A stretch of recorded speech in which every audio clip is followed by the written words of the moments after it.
Oke, hari ini kita udah refleksi yang ke berapa ini? Hari kelima ya Pak ya? Ke-6. Hari ke 1, 2, 3, 4, 5, 6, 7. Udah hari ke-7 refleksi dari awal sejak pendidikan transformatif sampai sekarang ini kota dan pemberdayaan perempuan. Dari 8 tema ini alhamdulillah ada 2 tema yang mengangkat tema perempuan. Kan ya sayang sekali ya kalau semuanya nggak ada sama sekali tema perempuan gitu, padahal di sini kan pemberdayaan perempuan begitu ya Pak Soben ya.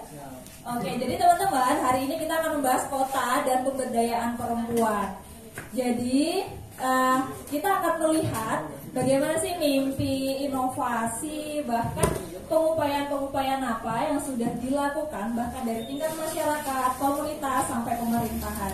Maka dari itu di sini di refleksi akhir tahun Payuni University kita mengundang dari pemateri atau narasumber yang langsung dari Ketua Pasar Payuni Pak ya, Gerakan Pemberdayaan Perempuan dan Kepemerintahan Dinas Pemberdayaan Perempuan dan Perlindungan Anak. Jadi saya ingin sekali nih hari ini kita membahas bagaimana sih kota bisa menjawab persoalan perempuan, atau kota ini bisa menjadi kota ramah perempuan, bukan kota yang memarahi perempuan keluar malam, tapi kota-kota yang lebih meningkatkan pengamanan ya Pak ya. Jadi jangan ada peraturan jangan sampai perempuan itu keluar malam-malam nanti diperkosa. Ya harusnya kan pemerintahan, aturan itu meningkatkan keamanan, bukan melarang perempuannya gitu. Oke, mungkin nanti kita akan bisa langsung berdiskusi teman-teman. Saya harap meskipun hanya 2 narasumber karena biasanya 3. Nah, tapi ini nggak akan ya menurunkan elektabilitas atau menurunkan impact kita dalam diskusi kali ini. Oke, yang pertama saya mulai dari Bu Wahyu mungkin ya Bu ya. Ibu mungkin bisa menjelaskan kota dan pemberdayaan perempuan, apa yang Ibu imajinasikan tentang kota ini dengan pemberdayaan perempuan. Dipersilakan Ibu.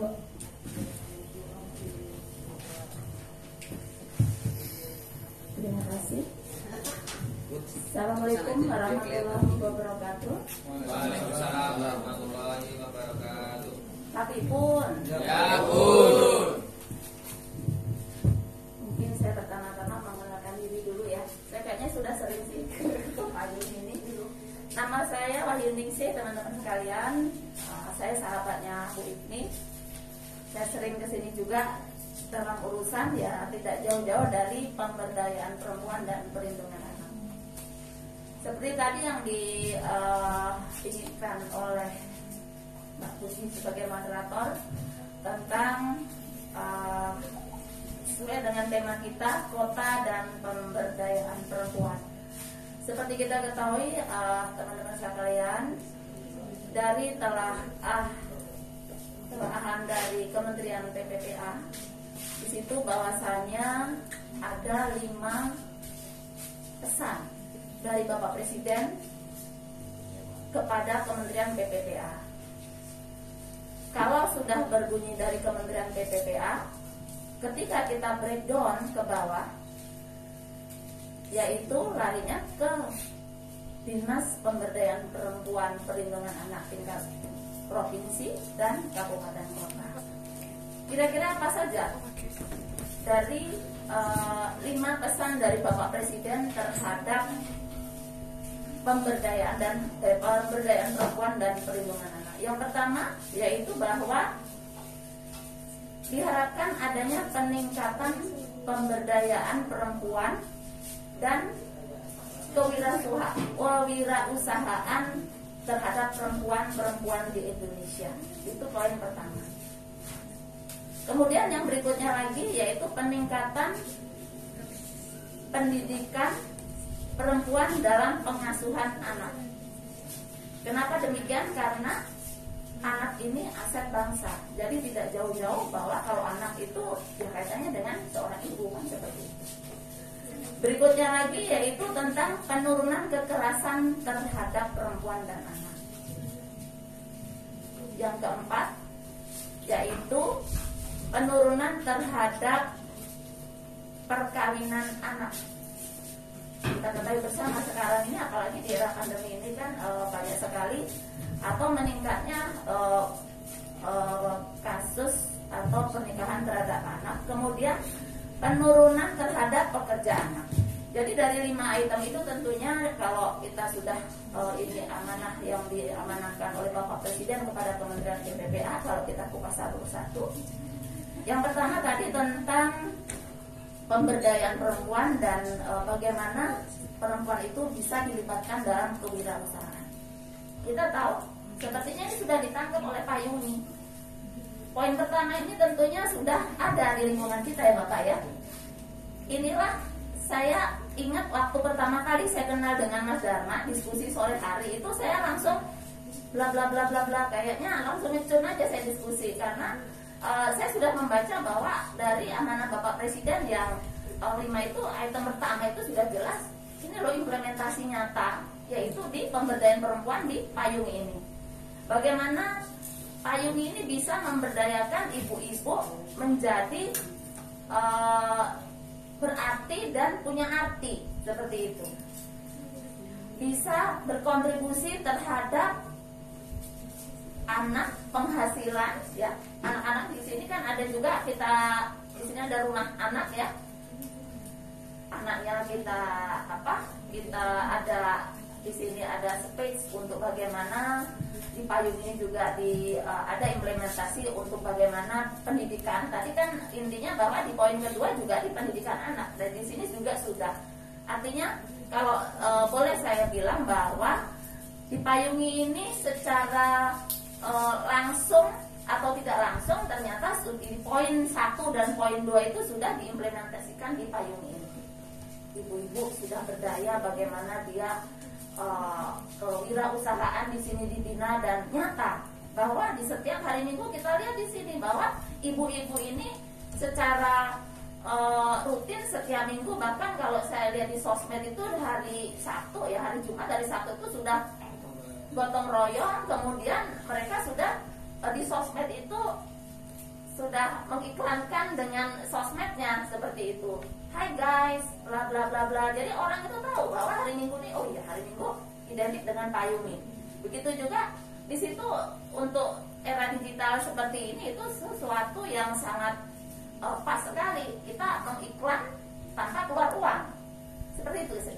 Jadi di sini bisa saya bilang bahwa perempuan di sini sudah berdaya. Perempuan di sini sudah di poin 1 seperti apa yang diamanahkan Bapak Presiden tentang keinginan bahwa peningkatan peran perempuan dan keterlibatan dalam kewirausahaan sudah oke, sudah ada di sini. Kemudian di segi pendidikan anak juga di sini ada rumah anak payungi, di mana anak-anak di sini bagaimana dididik, kemudian diajari bagaimana mengenal lingkungan, dari dipelajari bahasa Inggris, kemudian bagaimana untuk bersosialisasi, kemudian bagaimana dia harus mengerti tentang kebersihan lingkungan. Dari hal-hal kecil itu sudah ditanamkan, dan ini sepertinya di poin 2 ini juga sudah masuk. Kemudian di yang berikutnya, penurunan kekerasan terhadap perempuan dan anak. Jadi untuk di Kota Metro ini teman-teman sekalian, kita sudah ada UPTD perlindungan perempuan dan anak. Itu berdasarkan Perwali nomor 3 tahun 2018, dan kantornya itu ada di samping kantor kami di pemberdayaan perempuan, perlindungan anak, pengendalian penduduk dan keluarga berencana. Jadi di sebelah kiri kantor kami. Nah, kenapa ada UPTD PPA? Ini untuk menangkap dari poin 3 amanah dari Bapak Presiden yang yang harus Kementerian PPPA ini menangkap. Kita juga punya Puspaga Gaharu, teman-teman sekalian. Kalau yang belum tahu, Puspaga Gaharu kita kemarin kebetulan Pak, kita dapat juara 1 tingkat nasional untuk inovasi. Kemudian kemarin di waktu Bu Menteri datang itu kan ke sini mengantarkan penghargaan. Waktu itu kita kebetulan mengikuti standarisasi, dan satu-satunya di Provinsi Lampung Puspaga Gaharu inilah yang memang sudah terstandarisasi.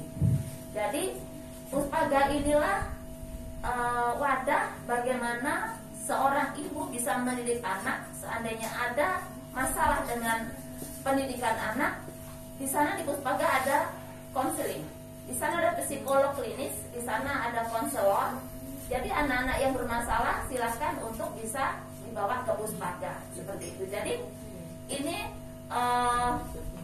menyangkut atau implementasi dari poin 2 tentang pendidikan anak dan dalam rangka untuk penurunan angka kekerasan terhadap anak seperti itu. Nah, kenapa harus dibawa ke Puspaga? Karena Puspaga itu kita berharap masyarakat di Kota Metro apabila mempunyai anak yang bermasalah dalam tanda petik, misal perkembangan anak ini kok tidak sesuai umur segini kok dia belum bisa sesuai dengan kumbang ya, tumbuh kembangnya harusnya sudah seperti apa kok ternyata belum, ini mungkin bisa ke Puspaga. Kemudian kalau di Puspaga itu seandainya tidak terpenuhi apa yang diinginkan, mungkin karena menyangkut kenakalan dan lain-lain atau hal-hal yang memang tidak tertangani, baru kemudian dirujuk ke UPTD PPA. Jadi alurnya seperti itu. Jadi kalau sudah bermasalah seperti itu, nanti UPTD PPA kita berkolaborasi dengan siapa? Kita di sini bisa berkolaborasi dengan unit PPA di Polres. Kemudian kalau dia anak bermasalah dengan hukum juga kita berkoordinasi dan berkolaborasi dengan dinas sosial. Kemudian dengan kejaksaan, dan kalau perlu pendampingan kita juga siapkan psikolog. Karena trauma anak yang terjadi pada anak ini biasanya traumanya itu kan lama, jadi harus ada pendampingan secara rutin. Kemudian berikutnya penurunan, kita berharap di poin 4 itu penurunan pekerja anak. Teman-teman tuh kita ketahui bahwa kalau definisi anak itu kan dari anak di dalam kandungan sampai usia 18 tahun, itulah anak ya. Jadi anak itu tidak boleh dipekerjakan untuk hal-hal yang membahayakan jiwa anak. Boleh, tapi ada aturannya, yaitu dia tidak boleh lebih dari 3 jam. Dan itu pun tidak boleh misal pekerja bangunan yang harus pakai alat berat segala macam, itu tidak boleh. Jadi boleh untuk hal-hal yang sifatnya hanya membantu dan tidak membahayakan jiwa dan fisik anak seperti itu diperbolehkan.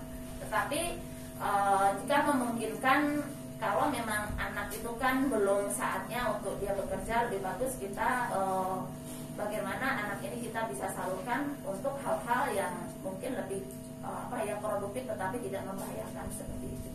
Misalnya kita ajari bagaimana dia harus berkreativitas dan lain-lain. Kemudian pencegahan perkawinan anak. Jadi teman-teman sekalian, kita era pandemi kemarin semua pegang gadget ya, kita sekolah online dan dari angka di situ bisa kita lihat bahwa ternyata efeknya itu banyak sekali Pak, bahwa banyak anak-anak itu yang menikah di usia anak ya. Jadi nanti judulnya anak punya anak gitu ya.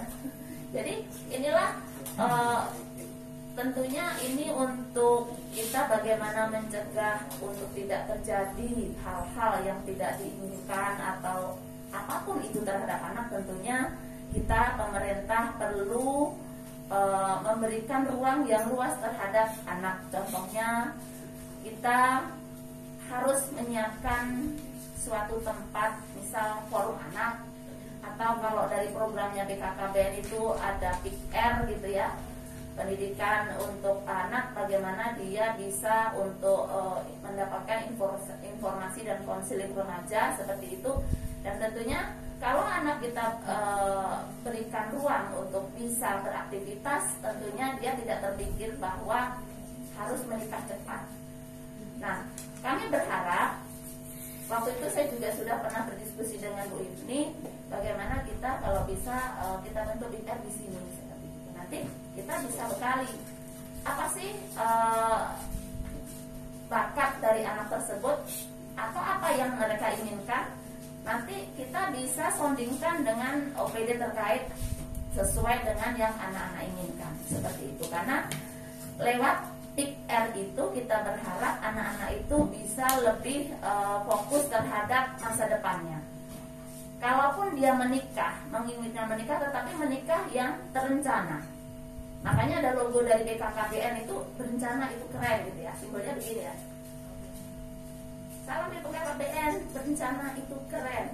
Ini kebetulan saya di BKKBN juga ya, jadi saya PPPA dan BKKBN, jadi nggak apa-apa ya kita kombinasikan.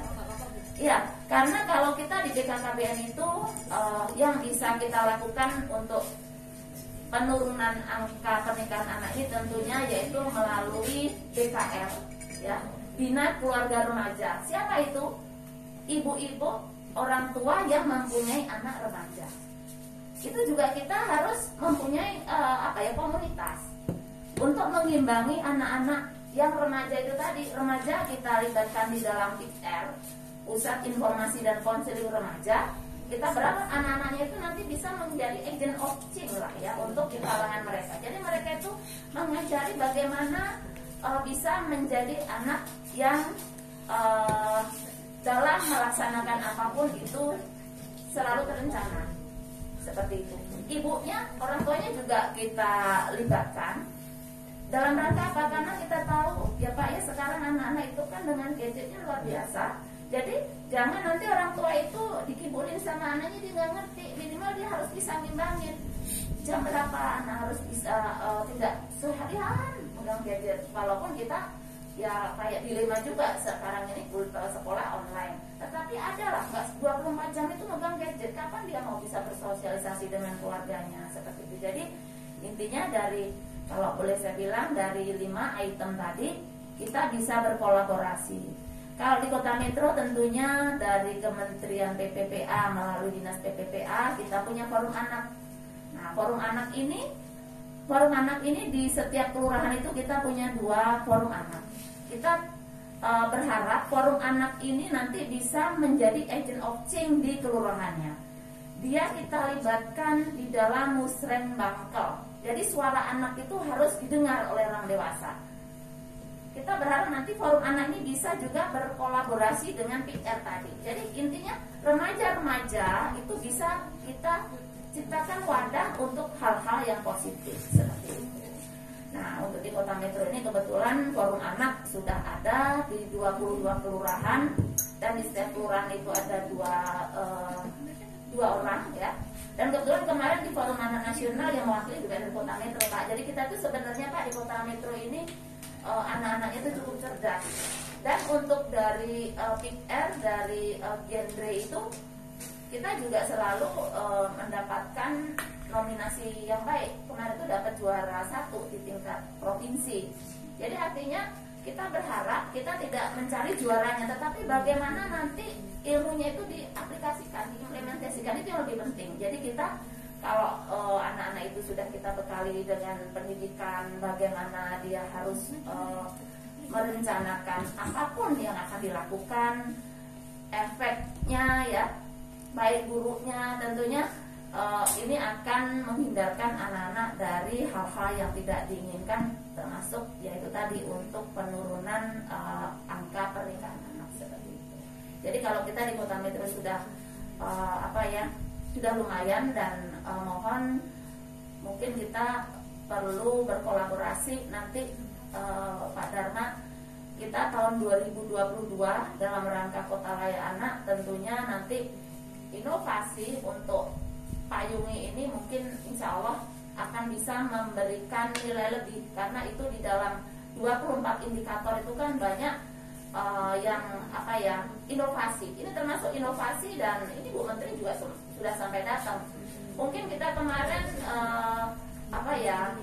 dari evaluasi Kota Layak Anak di tahun 2021 kemarin banyak hal yang perlu kita benahi, termasuk dalam pemenuhan indikator-indikator itu menyangkut administrasi dan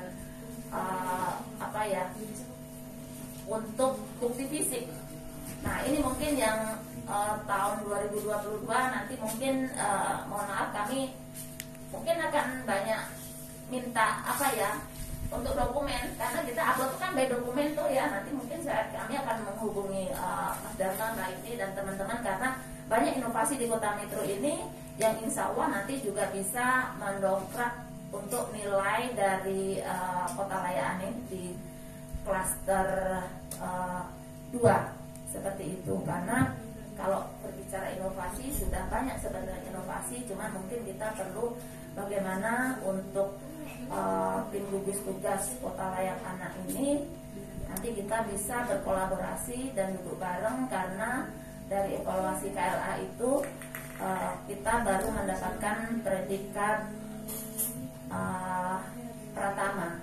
Padahal sebenarnya pratama udah pratama gemuk, hampir ninja seperti itu. Jadi harusnya sudah bisa madya malahan. Dan kita kemarin sudah mohon dukungannya nih Pak Dharma dan teman-teman sekalian. Kita insya Allah di tahun 2022 ini target kita ninja seperti itu, karena kami yakin dengan kita berkolaborasi, dengan kita mengevaluasi dari kelemahan-kelemahan kemarin, insya Allah kita akan kejar tayang mulai akhir tahun ini sudah mulai kita untuk KLA, dan mulai Maret itu kan sudah kita menginput, artinya nanti mulai Januari kita sudah intens untuk itu, dan mudah-mudahan Kota Metro sesuai dengan tema kita untuk kota dan pemberdayaan perempuan juga kota yang layak anak seperti itu. Itu harapan kami. Mohon dukungannya ya teman-teman sekalian ya, karena Kota Metro ini sepertinya kemarin Bu Menteri dari yang berkunjung ke Payung itu kan ke beberapa titik itu Pak, dari Payungi kemudian ke Sekam, kemudian ke ruang bermain di Mulyajati, kemudian di Puspaga. Bahkan Bu Menteri sendiri bilang seharusnya ini bukan cuma pertama Metro ini, berarti ada mungkin yang memang ada kekurangan di kita yang sebenarnya mungkin hanya dari segi administrasi. Jadi administrasi itu ternyata sangat penting sekali, karena kita by dokumen. Jadi dokumen administrasi kita input, dan insya Allah kalau tahun depan diverifikasi, karena kemarin kita kewenangannya tidak diverifikasi, jadi tidak melihat di lapangannya, jadi cuma by data seperti itu. Mudah-mudahan dengan kita besok itu lebih intens lagi, insya Allah mohon doa restunya, mudah-mudahan di tahun 2022 ini kita bisa meningkat untuk kalau bisa sudah ini ya. Saya rasa itu Mbak Puji, terima kasih. Oke, terima kasih Bu Wayu atas pemaparannya tadi 5 poin ya Bu ya, dimana bersinggungan dengan kota dan pemberdayaan perempuan. Tapi saya rasa Bu Wayu ini lebih banyak menjelaskan tentang kota ramah anak gitu ya Bu ya. Dan mungkin nanti di sesi diskusi kita bisa membedah pemberdayaan perempuan langsung dari kacamata dinas pendidikan, pemberdayaan perempuan dan perlindungan anak. Nah, mungkin kita geser nih ke pemateri yang selanjutnya, Ketua Pasar Pak Ahmad Sauban, juga penggagas pesantren wirausaha ya Pak ya.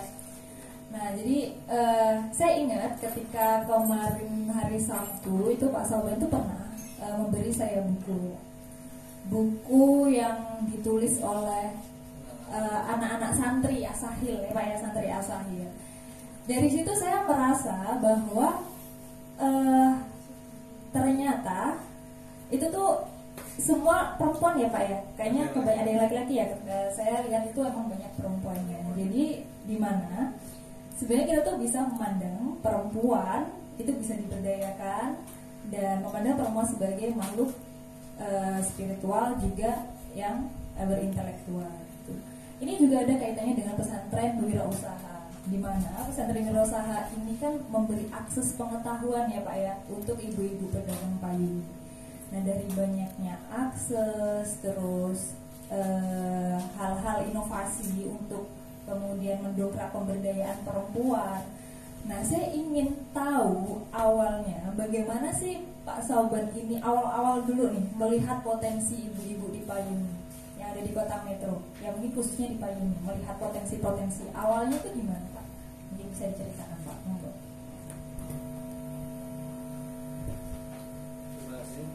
Pakai itu. Terima kasih. Assalamualaikum warahmatullahi wabarakatuh. Waalaikumsalam. Bismillahirrahmanirrahim. Alhamdulillahirabbil alamin. Wa bihi nasta'in ala umuri dunya. Wassalatu wassalamu ala asyrofil anbiya'i wal mursalin wa ala alihi washabihi ajmain. Amma ba'du.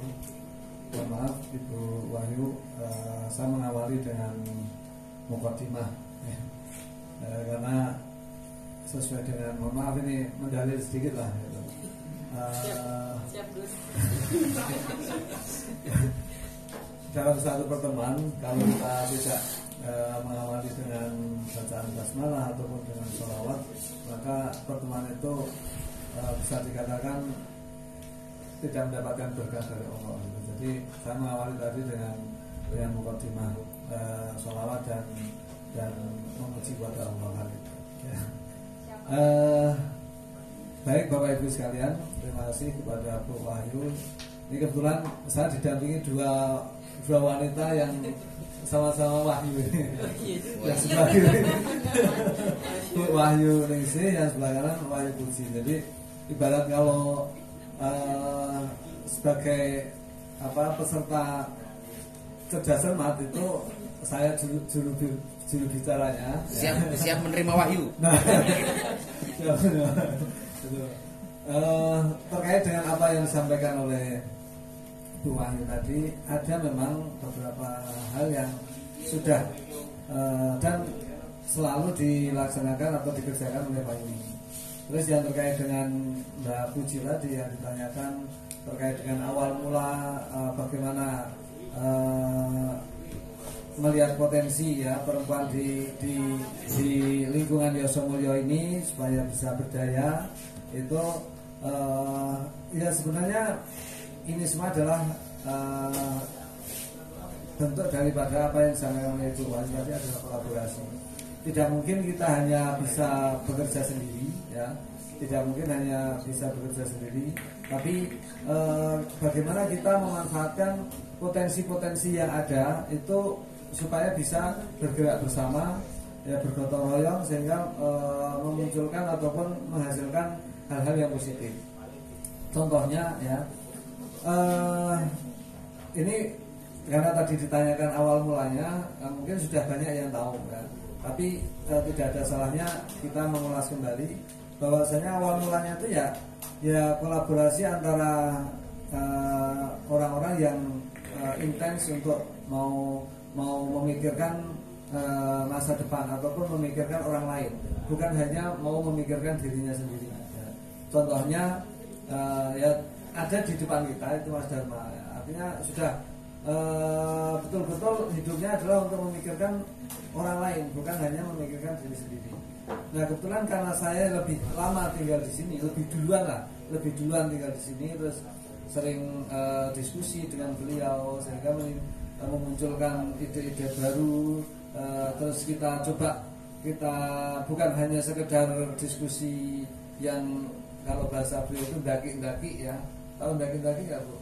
Oh, daki-daki itu hanya diskusi yang imajinasi ke langit tapi tidak pernah membumi lah gitu kan bahasanya, tidak pernah bisa diimplementasikan ataupun tidak bisa dilaksanakan. Nah dengan beliau itu ibaratnya diskusinya itu mengalir, cair, dan bisa terukur dan bisa dilaksanakan gitu. Ya alhamdulillah terwujudnya payung ini. Nah berawal dari tadi yang terkait dengan pesantren wirausaha untuk transformasi keilmuan, transformasi pengetahuan kepada ibu-ibu payuni, itu juga berawal dari kita melihat di lingkungan Yosomulyo ini sebenarnya sudah ada majelis taklim, ya kan? Mungkin di tempat lain juga sama lah. Nama majelis taklim itu ya biasanya yang isinya adalah ibu-ibu. Jarang majelis taklim itu yang isinya bapak-bapak. Tapi kalau bapak-bapak itu ya mungkin ada majelis yang lain kan gitu kan. Majelis yang lain. Yasinan atau tapi kalau majelis taklim itu biasanya ibu-ibu. Nah di musola kita waktu itu majelis taklim yang ada diisi oleh ibu-ibu yang dilaksanakan setiap hari Jumat pada Jumat itu yang ada ataupun yang hadir itu tidak banyak. Yang hadir itu tidak banyak. Paling banyak itu ya kecuali kalau pas gabungan itu bisa sampai puluhan. Tapi kalau yang rutin yang memang di lingkungan masyarakat kita itu tidak banyak. Nah, kami berpikir kalau hanya materi tentang keagamaan ya majelis taklim itu kan biasanya hanya tentang keagamaan itu ya penting tapi tidak akan bisa menyelesaikan hal-hal yang sifatnya krusial di masyarakat terkait dengan ekonomi, terkait dengan hal-hal yang apa yang harus dilakukan oleh perempuan dan lain sebagainya. Nah, dengan adanya waktu itu pesantren wirausaha belum ketika payungnya ada itu belum kita gaungkan lah gitu, belum kita gaungkan. Tapi setelah berjalannya beberapa kali gelaran pasar payungi, nah baru kita munculkan ternyata karena waktu itu setelah gelaran ada namanya evaluasi setiap malam Senin waktu itu. Tapi kalau hanya sekedar evaluasi, tidak diberikan motivasi ataupun tidak diberikan transformasi pengetahuan kepada ibu-ibu, maka ya ibaratnya hanya perkumpulan biasa aja gitu, seperti arisan dan lain sebagainya. Maka akhirnya saya dengan Mas Dharma waktu itu bagaimana kalau pertemuan ibu-ibu ini juga kita isi untuk memberikan transformasi pengetahuan, memberikan evaluasi terkait dengan gelaran pasar, juga di situ kita berikan motivasi ketika mungkin dalam gelaran pasar itu turun omsetnya, bagaimana supaya dia tidak ngedown juga gitu kan, kita beri motivasi. Nah dari situlah kita munculkan bahasanya menjadi pesantren wirausaha. Walaupun ya kalau pesantren itu kan konotasinya ada di situ ya, ada santri, ada yang menginap mungkin dan lain sebagainya. Tapi supaya lebih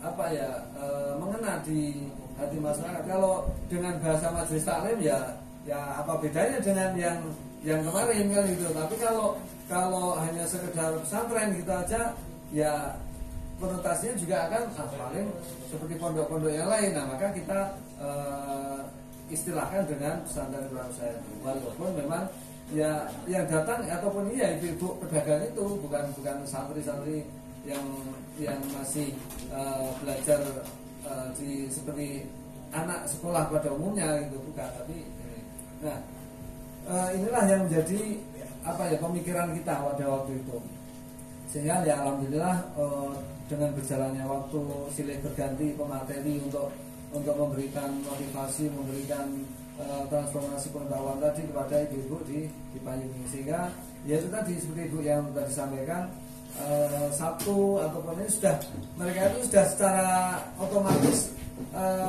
apa ya dengan gadgetnya itu ya apa sudah mengiklankan terkait dengan kegiatan besok ataupun hal-hal yang lain yang mungkin ada kegiatan-kegiatan yang sifatnya insidentil itu di-upload di media sosial. Nah ini alhamdulillah berkat ketika waktu itu ya ada materi tentang bagaimana menggunakan media sosial untuk kepentingan payungi ya, ataupun kepentingan ibu-ibu dalam usaha di payungi ini.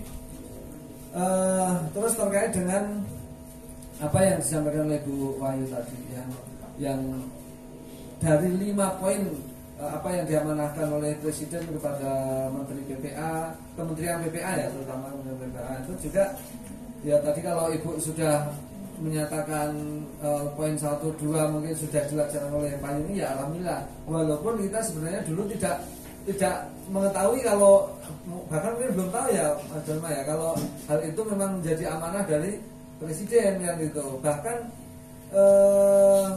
waktu itu visi misi Kota Metro aja itu bahasanya yang mengimplementasikan adalah payungi, karena apa visinya itu ya untuk membuat wisata keluarga yang berbasiskan ekonomi apa waktu itu kerakyatan. Nah itu kan sebenarnya ya kalau kita mau urai itu ya alhamdulillah payung inilah yang justru mengawali untuk mengimplementasikan ataupun menerapkan daripada visi misi Kota Metro itu.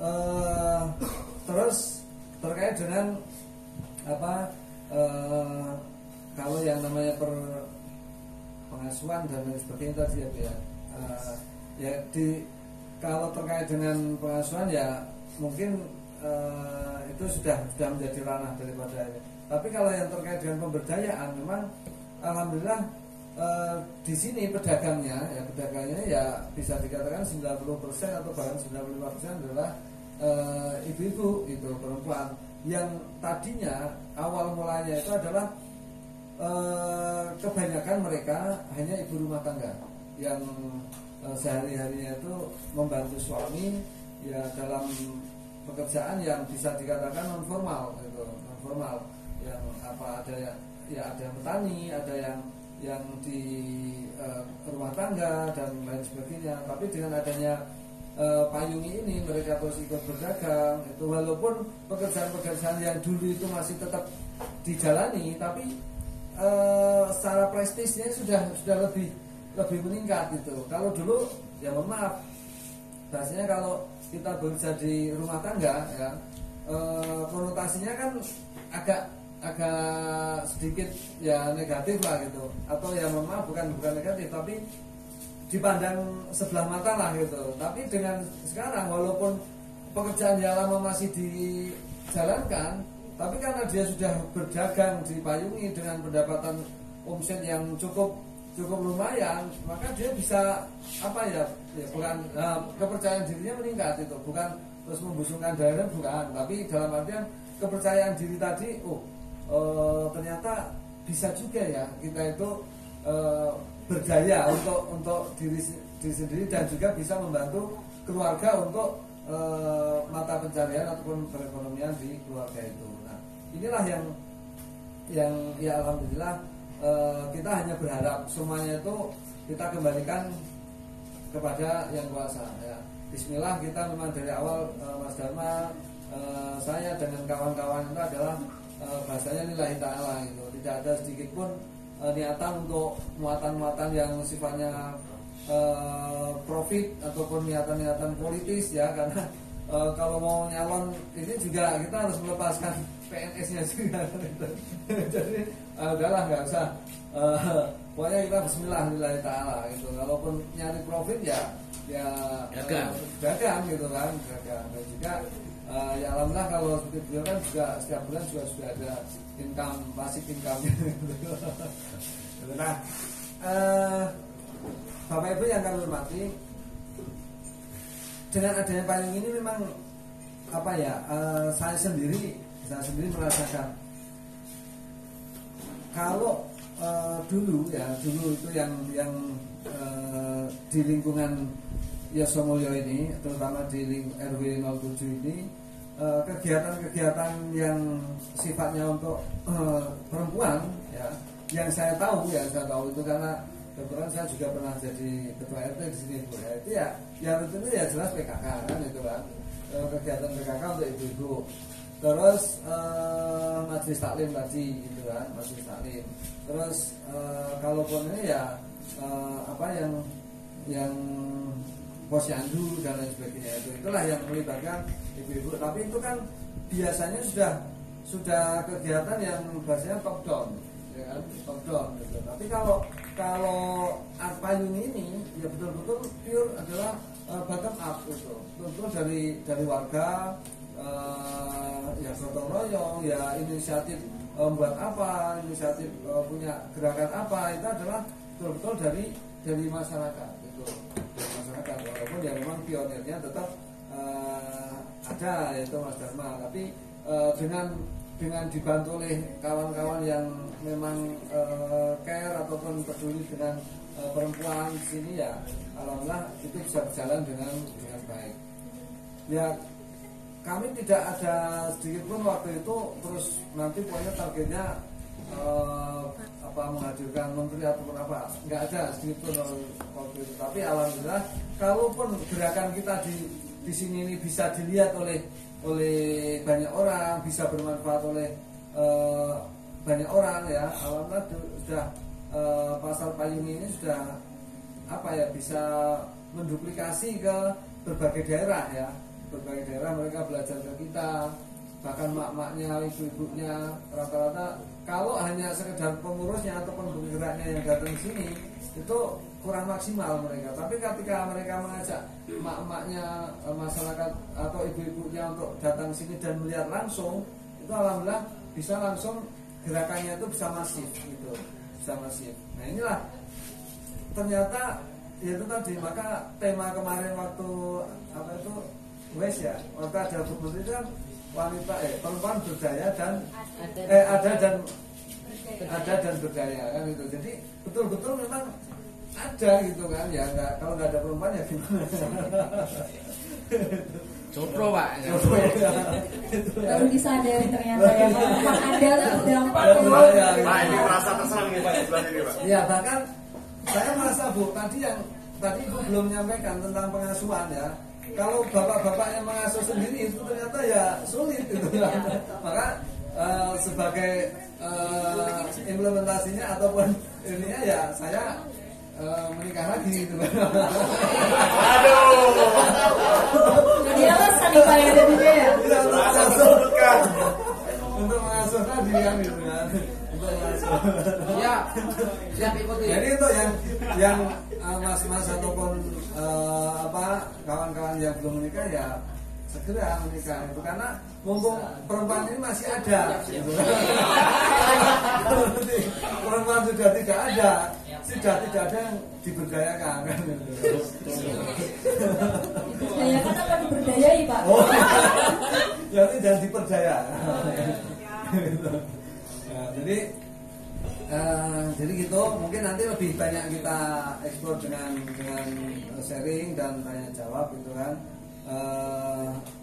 Apa yang kami sampaikan ini sebagai ya mungkin refleksi beberapa dari 3 tahun yang lalu gerakan di payung ini, walaupun Mas Dharma sudah banyak menulis, sudah menyampaikan ataupun pemateri yang kemarin sudah menyampaikan juga, tapi paling tidak ini dari versi saya ya, versi saya selaku yang diamanai ataupun dipercaya sebagai ketua payung ini.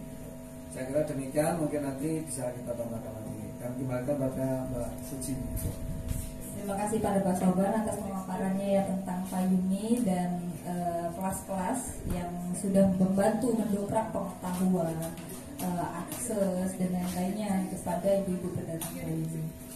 Jadi sebenarnya saya sangat tertarik ya dengan apa yang disampaikan Pak Soban tentang pesan dan wirausaha. Mungkin kalau semuanya secara kita melihat secara serampangan ya pesan dan wirausaha itu ya apa sih, cuma membekali.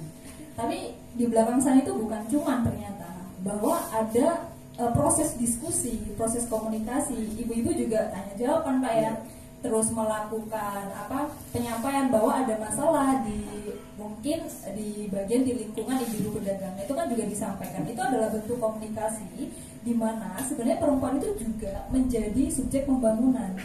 Jadi kalau semuanya kota sendiri atau pemberdayaan hanya melulu kita bikin ini untuk perempuan, kita bikin ini untuk perempuan, hanya menjadi objek pembangunan, bukan subjeknya. Kita tidak menghadirkan suaranya, kita tidak menghadirkan pendapatnya, kita tidak menghadirkan hal-hal yang sebenarnya mereka yang paling dekat dengan pembangunan itu sendiri, ya kan Pak ya? Kalau semuanya pasar, kita mungkin sebagai ketua mungkin tidak tahu seluk-beluk atau secara mendalam apa sih yang dialami oleh ibu pedagang. Mungkin tentang penempatan nomor, mungkin tentang yang datang terlambat. Nah itu kan sudah masalah internal pedagang tuh. Tapi bagaimana ibu-ibu manajemen, bagaimana ibu-ibu itu menyampaikan masalahnya, itu akan menjadi diskusi yang aktif, diskusi yang akhirnya memunculkan inovasi baru. Gimana nih agar kayak gini gitu. Nah itulah teman-teman. Jadi sebenarnya kota dan budaya perempuan ini adalah mencoba untuk mengasah sensitivitas kita tentang kehadiran perempuan itu sendiri. Oke, mungkin tadi dari 2 narasumber sudah memberikan materi untuk memantik diskusi. Untuk peserta yang hadir di sini, saya persilahkan untuk bertanya, menyanggah atau dan lainnya. Monggo, saya persilahkan.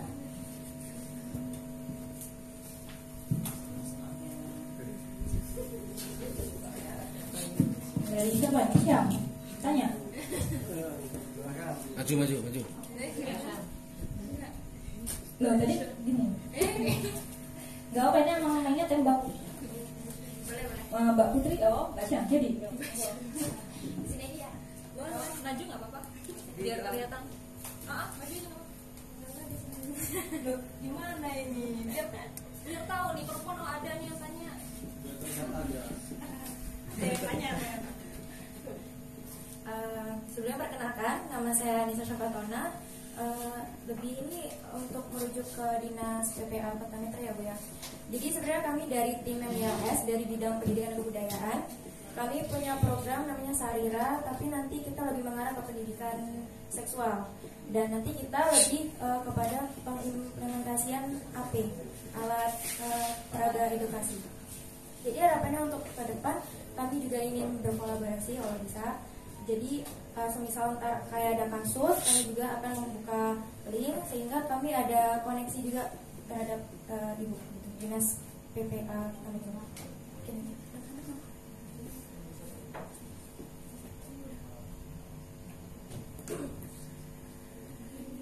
Kalau nggak maju nih kalau maju. Kabel. Ini yang pakai. Ini yang mana yang mana?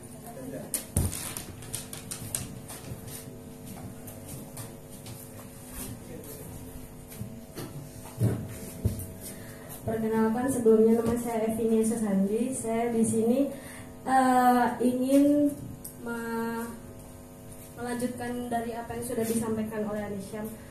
Bu, jadi terkait dengan implementasi alat peraga itu kedepannya nanti kami akan mengkampanyekan tentang edukasi seksual terutama di lingkungan anak-anak, sekolah ataupun masyarakat. Bagaimana perempuan itu mempunyai hak untuk menyampaikan pendapatnya, atau mungkin yang kita tahu mungkin Metro bahkan mungkin ada beberapa salah satu korban dari kekerasan seksual tapi tidak ada wadah untuk speak up gitu. Jadi yang kami harapkan kepada ibu mungkin dapat menyediakan wadah untuk melindungi dari para korban itu, atau dapat bekerja sama dengan bidang hukum, mungkin kejaksaan atau yang bisa dapat mengayomi korban-korban seperti itu. Terima kasih Bu.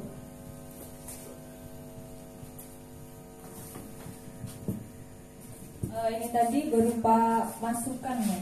Oke, masukannya tadi Bu ya, bahwa ini ada sarila dari NLS ya. Dari NLS bahwa mereka ini akan ada APE ya, peraga edukasi terkait tentang seksual kepada anak-anak, dan mereka membutuhkan ya sportif ruang untuk penyintas ya kekerasan seksual gitu. Tapi ini sebenarnya satu hal yang ingin saya tanyakan gitu, sebenarnya apa sih yang sudah diupayakan pemerintah gitu kan untuk dalam hal memberdayakan perempuan. Nah, dan ini mungkin melalui dinas PPPA atau dan lainnya gitu. Dan mungkin nanti bisa langsung merujuk ke adanya komunitas-komunitas remaja gitu kan. Nah, tadi kan dari pemberdayaan sudah dari akar rumput tuh dari masyarakat, terus ini dari remaja putra-putri gitu. Nah, mungkin dari pemerintahnya sendiri pengupayaan apa sih yang sudah dilakukan gitu.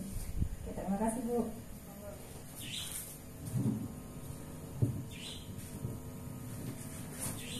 Terima kasih. Saya akan coba menjawab dari ini peserta kemarin ya, dua-duanya.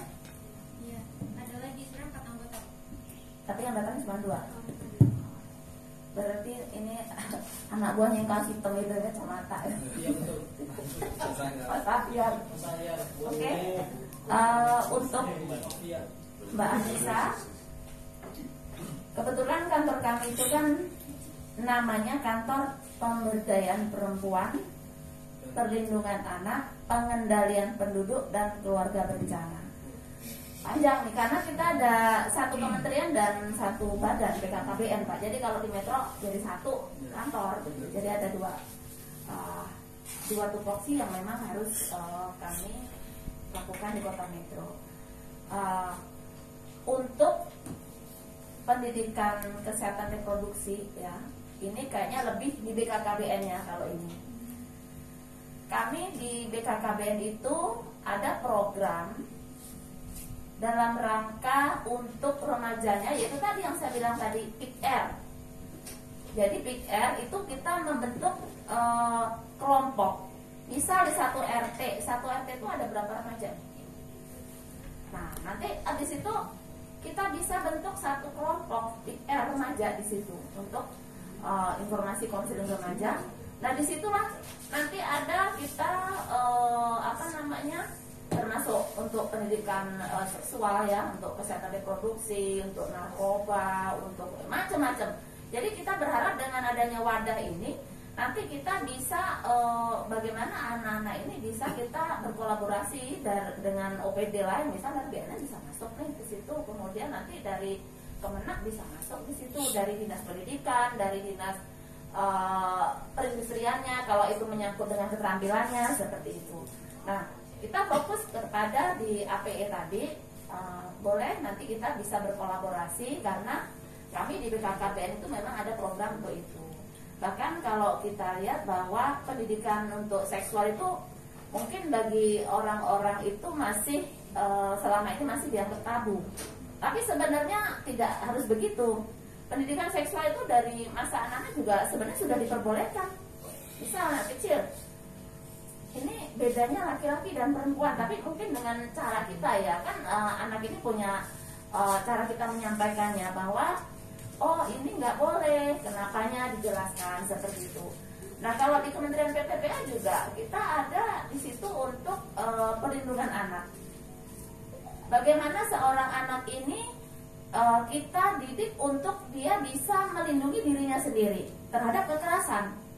Kita di Metro ini kebetulan ada perwali untuk itu ya, perlindungan anak terpadu berbasis masyarakat. Kenapa? Fokusnya anak ya. Karena anak ini secara undang-undang dilindungi oleh negara.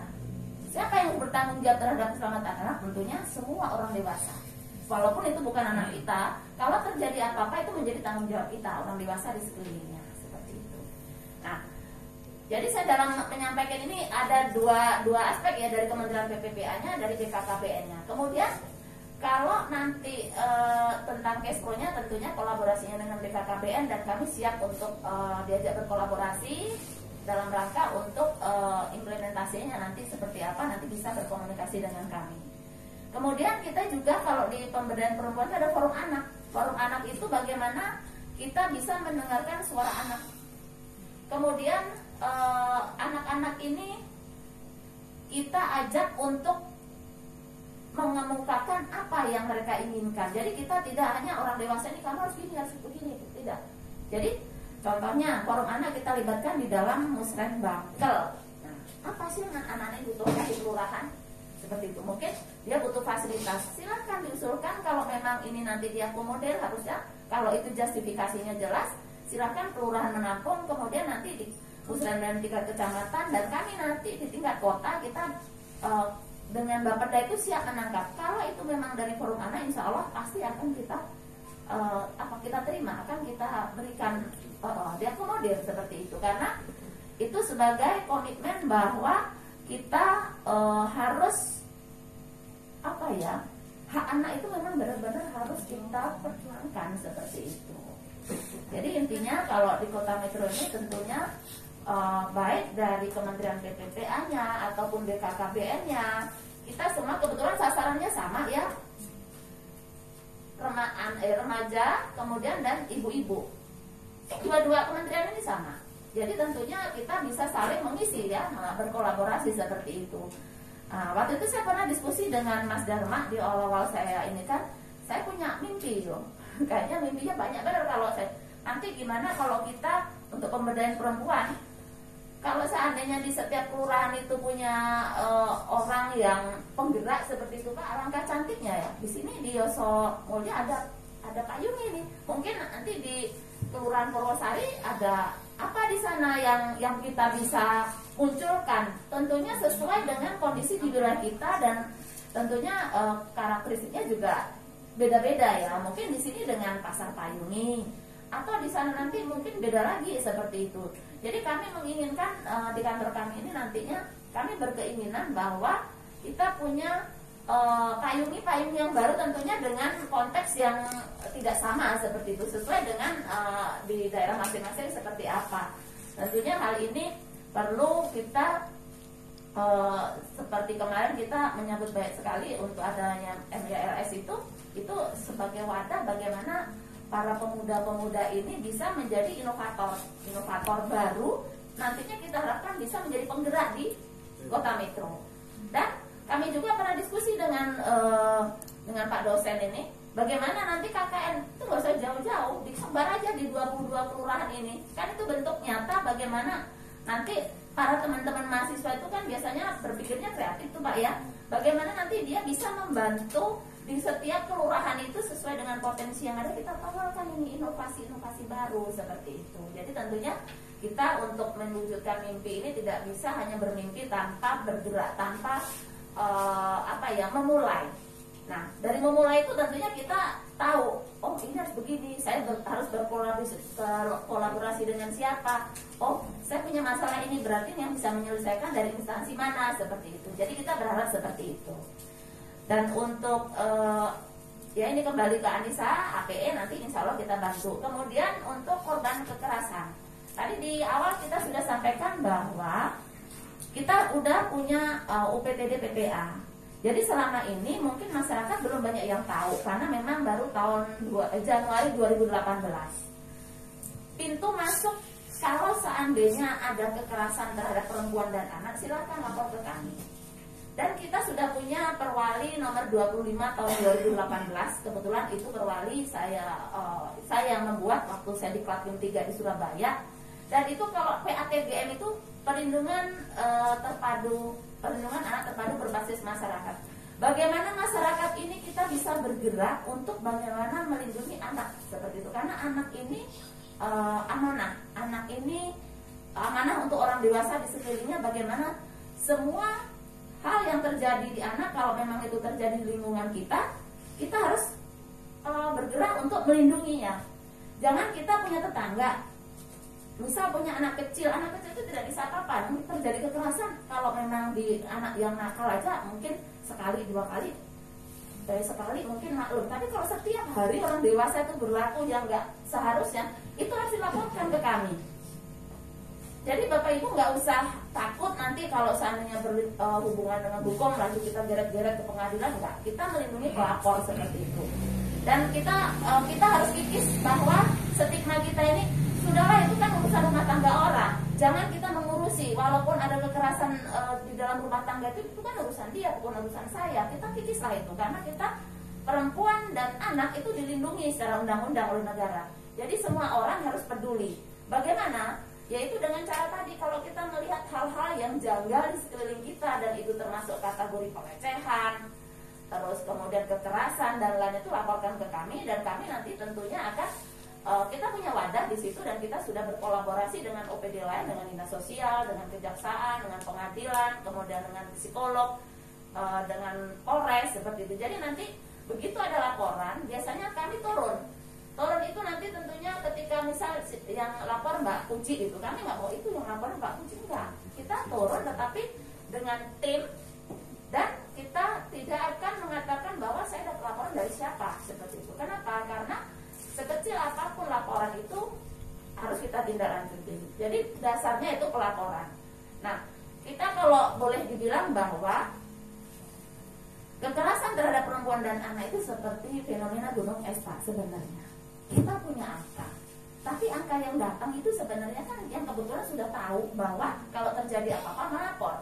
Padahal sebenarnya di bawah itu masih banyak dan tidak berani melapor. Kenapa? Karena mereka tidak tahu bagaimana harus melapor kemana. Kemudian kalau seandainya seperti ini, berarti nanti dia itu sebenarnya secara undang-undang dilindungi oleh negara, mungkin masih awam seperti itu. Nah, inilah tugas kita semua sebagai warga Kota Metro, bahwa kita sudah punya loh PTD PPA, kita sudah punya loh untuk perwali perlindungan anak terpadu berbasis masyarakat. Jadi ayo kita bersama-sama, nanti PATDM itu kita sudah punya kader sebanyak 49 dan itu tersebar di 22 kelurahan. Tentunya nanti kita bisa berkolaborasi ini dengan Pokja 1 PKK dan melibatkan alim ulama ya, tokoh agama, tokoh masyarakat, remaja, majelis taklim, supaya mereka tahu kalau terjadi hal seperti ini lapornya kemana, alurnya bagaimana, minimal itu dulu. Sehingganya nanti kita stigma masyarakat bahwa kita tidak perlu peduli dengan orang lain dalam hal kekerasan, pelecehan, itu stigma itu lama-lama terkikis Pak. Karena selama ini sudah kita nggak etis, kayaknya itu kan urusan tetangga, ngapain kita harus lapor-lapor. Nah, kalau kita seperti itu, kita semua punya mindset seperti itu, ya kekerasan terhadap perempuan dan anak tidak akan selesai-selesai. Mungkin di awal ketika sosialisasi kita berhasil, angka ini akan mencair Pak, akan banyak. gagal. Tentunya dengan banyaknya kasus, justru disitulah bagaimana kita secara pencegahan yang harus dilakukan. Pencegahan supaya tidak terjadi kekerasan terhadap perempuan, pelecehan terhadap perempuan, kekerasan terhadap anak, itu yang harus kita lakukan. Dan nantinya nanti mungkin ada yang bertanya, kok Kota Layak Anak masih ada kekerasan itu dimanapun pasti cenderung ada, karena itu biasanya spontan kan seperti itu. Cuma kalau sudah tahu bahwa efek dari kekerasan terhadap perempuan itu kalau nanti dilaporkan itu hukumannya seperti ini, orang juga nanti ada efek jerah, yang kita harapkan seperti itu. Dan kami berharap dengan kita sudah adanya UPT DPPA, kita sudah ada Puspaga, kemudian kita juga berkolaborasi dengan Pokja 1 PKK, itu nanti semua bentuk kekerasan terhadap perempuan dan anak ini tentunya akan segera kita menerima laporannya, dan tentunya kita akan selesaikan dengan cara sesuai dengan yang seharusnya. Harapannya seperti itu. Jadi kita perlahan tapi pasti untuk bagaimana kita meminimalisir kasus. Tentunya harapannya nanti kalau kita berangan-angan sih tidak ada lagi pelecehan seksual terhadap perempuan, kekerasan terhadap perempuan, pelecehan terhadap anak seperti itu. Karena ternyata Pak, setelah saya di PPPA ini tahu ternyata yang di sinetron, yang kayak di sinetron itu tadi cuma di sinetron, tapi ternyata yang memang benar ada di sekitar kita. Tinggal bagaimana kita peduli tidak dengan keadaan itu, kan begitu. Jadi ayo kita bersama-sama kita peduli terhadap sekecil apapun yang menimpa perempuan dan anak di sekitar kita. Itu tanggung jawab kita, bagaimana kita harus melindungi mereka, karena perempuan dan anak itu secara undang-undang dilindungi oleh negara. Seperti itu. Nah, upaya pemerintah saya rasa sudah terjawab ya, karena kita sudah ada wadahnya seperti ini. Terima kasih. Oke, terima kasih Bu Wayu atas jawabannya. Teman-teman mungkin ada pertanyaan lagi? Oke, silakan Kak Ahyar.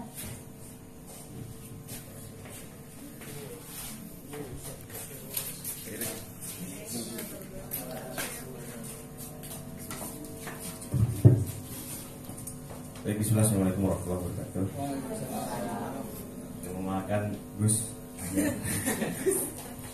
Kemarin panggilnya Pak Haji, sekarang panggilnya Gus. Bu Wayu, perkenalkan lagi Bu sayangnya. Baik teman-teman, saya mungkin nadanya lebih ke arah komentar ya terkait dengan nuansa pemberdayaan perempuan. Jadi mungkin ada 3 hal yang ingin saya sampaikan. Yang pertama, saya pengen narik ke perspektif algoritma. Kita kan lagi era sosial media nih Bu. Jadi apa yang kita konsumsi di sosial media itu kan sangat dipengaruhi dengan algoritma. Apa yang kita lihat, maka algoritma itu berusaha untuk menampilkan apa-apa yang kita suka atau yang kita betah untuk menontonnya. Nah hari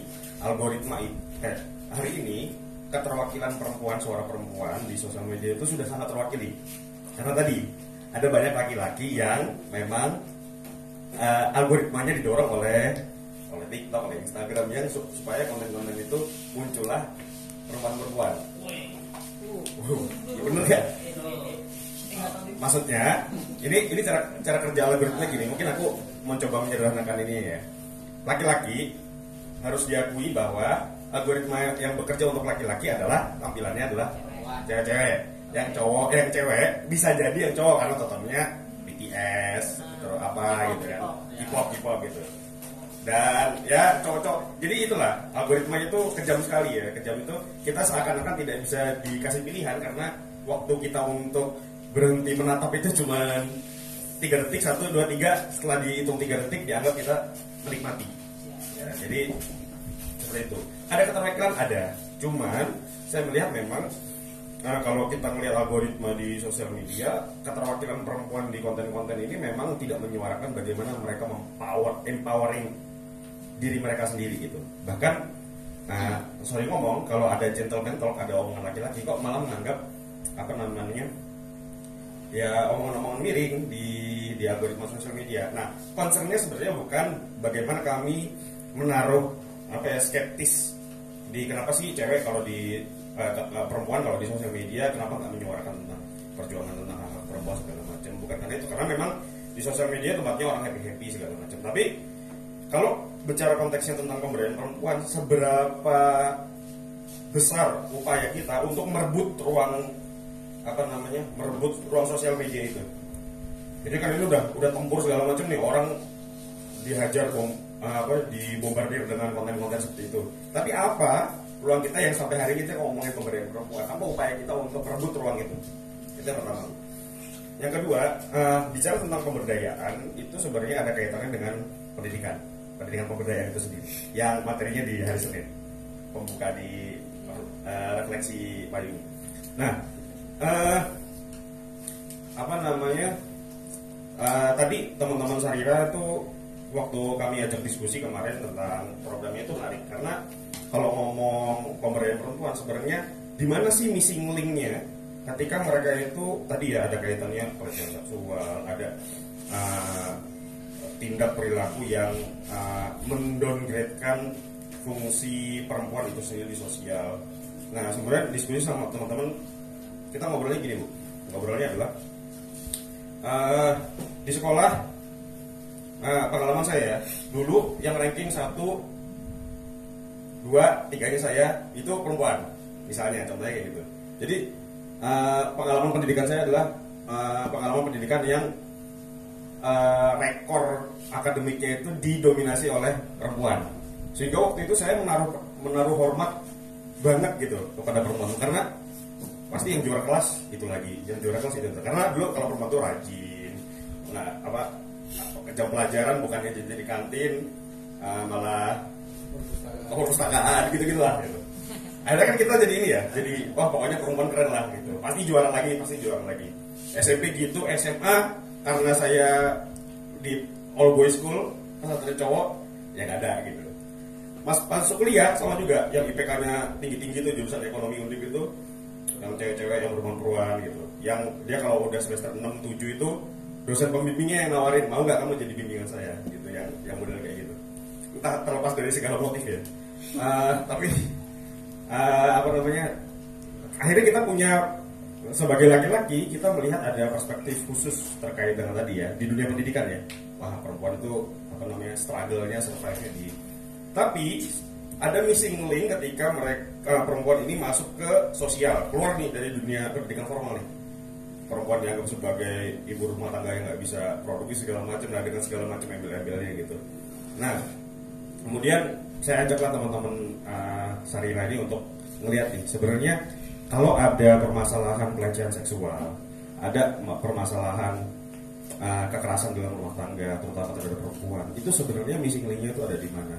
Atau jangan-jangan seperti contoh kayak di kampus, misalnya kalau ada terjadi di kampus gitu, ada pelecehan seksual tenaga pengajar terhadap mahasiswinya gitu, itu missing link-nya itu ada di mana? Karena kalau melihat dari sekolah-sekolah umum ya, kayak SMA atau SMP itu jarang terjadi, kecuali kayak kasus kemarin tuh ya, ada pesantren gitu kan, itu oknum ya. Tapi secara garis umum jarang sekali yang keangkat gitu, tapi yang keangkat itu malah kampus. Kemudian kita ngobrol sama teman-teman, missing link-nya itu adalah ketika mereka transfer nih dari SMA ke perguruan tinggi. Di SMA mereka kan dirawat terus tuh sama gurunya, sama orang tua di rumah. Tapi ketika masuk perguruan tinggi kadang harus merantau keluar daerah, jauh dari orang tua. Terus hubungan antara dosen sama mahasiswa itu tidak seperti guru yang seperti orang tua gitu. Akhirnya terjadilah yang semacam gitu. Kemudian saya kita coba pintu masuknya untuk mengedukasi seks itu terutama terhadap perempuan adalah ketika mereka masih di bangku sekolah gitu ya, masih di SMA. Supaya nanti ketika mereka menjadi input mahasiswa di kampus, mereka sudah punya pengetahuan yang setara gitu terkait dengan kekerasan seksual. Terus yang ketiga, ini masih ada kaitannya dengan yang pertama tadi. Ini terkait dengan pertempuran budaya.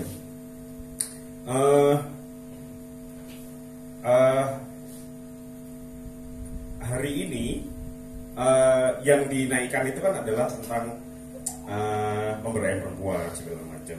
Dan sebagai laki-laki kadang sebagian dari kami itu merasa bahwa menikmati konten yang berbau dengan seks lawan jenis. Lawan jenis itu menarik untuk ditonton ya. kok enggak? Dia cari teman.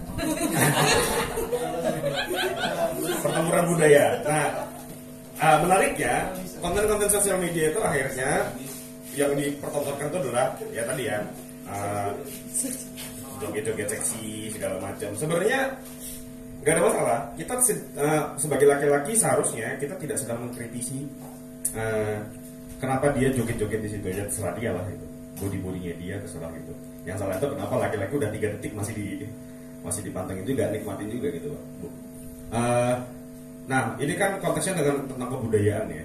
Nah, pendidikan tentang pemberdayaan perempuan itu kalau nuansanya adalah menyiapkan skill, menyiapkan wawasan untuk perempuan, maka kita hari ini udah ketinggalan zaman. Untuk konteks tentang pemberdayaan perempuan, seharusnya kami ini yang laki-laki ini yang dididik bagaimana bisa punya cara yang sama, punya pengetahuan yang setara terkait dengan pemberdayaan perempuan itu sendiri. Yang berdaya itu perempuannya, tapi aktornya itu bisa laki-laki atau perempuan. Mungkin gitu ya Bu. Terima kasih. Tepuk tangan dulu. Oke, ada 3 poin pertanyaannya dari Kak Her tadi tentang pendidikan, kebudayaan, terus yang pertama tadi. Nah, ya mungkin bisa dijawab Bu Wahyu, nanti dibantu sama Pak Sauban ya Pak ya. Terkait itu kok betah banget nih Pak ya laki-laki nonton kayak gini. Dalam perspektif Pak Sauban gitu nanti kan bisa dijawab ya Pak ya. Kita riset Pak. Jadi demi riset Pak. Demi riset Pak. Oke, monggo Bu Wahyu. Ya. Baik, ini pertanyaannya berat ini Pak. Kayaknya kita harus berdua jawabnya nih Pak. Terima kasih, saya akan coba menjawab. Bagus sekali nih pertanyaannya. Berbobot, berat bobotnya. Jadi kalau tentang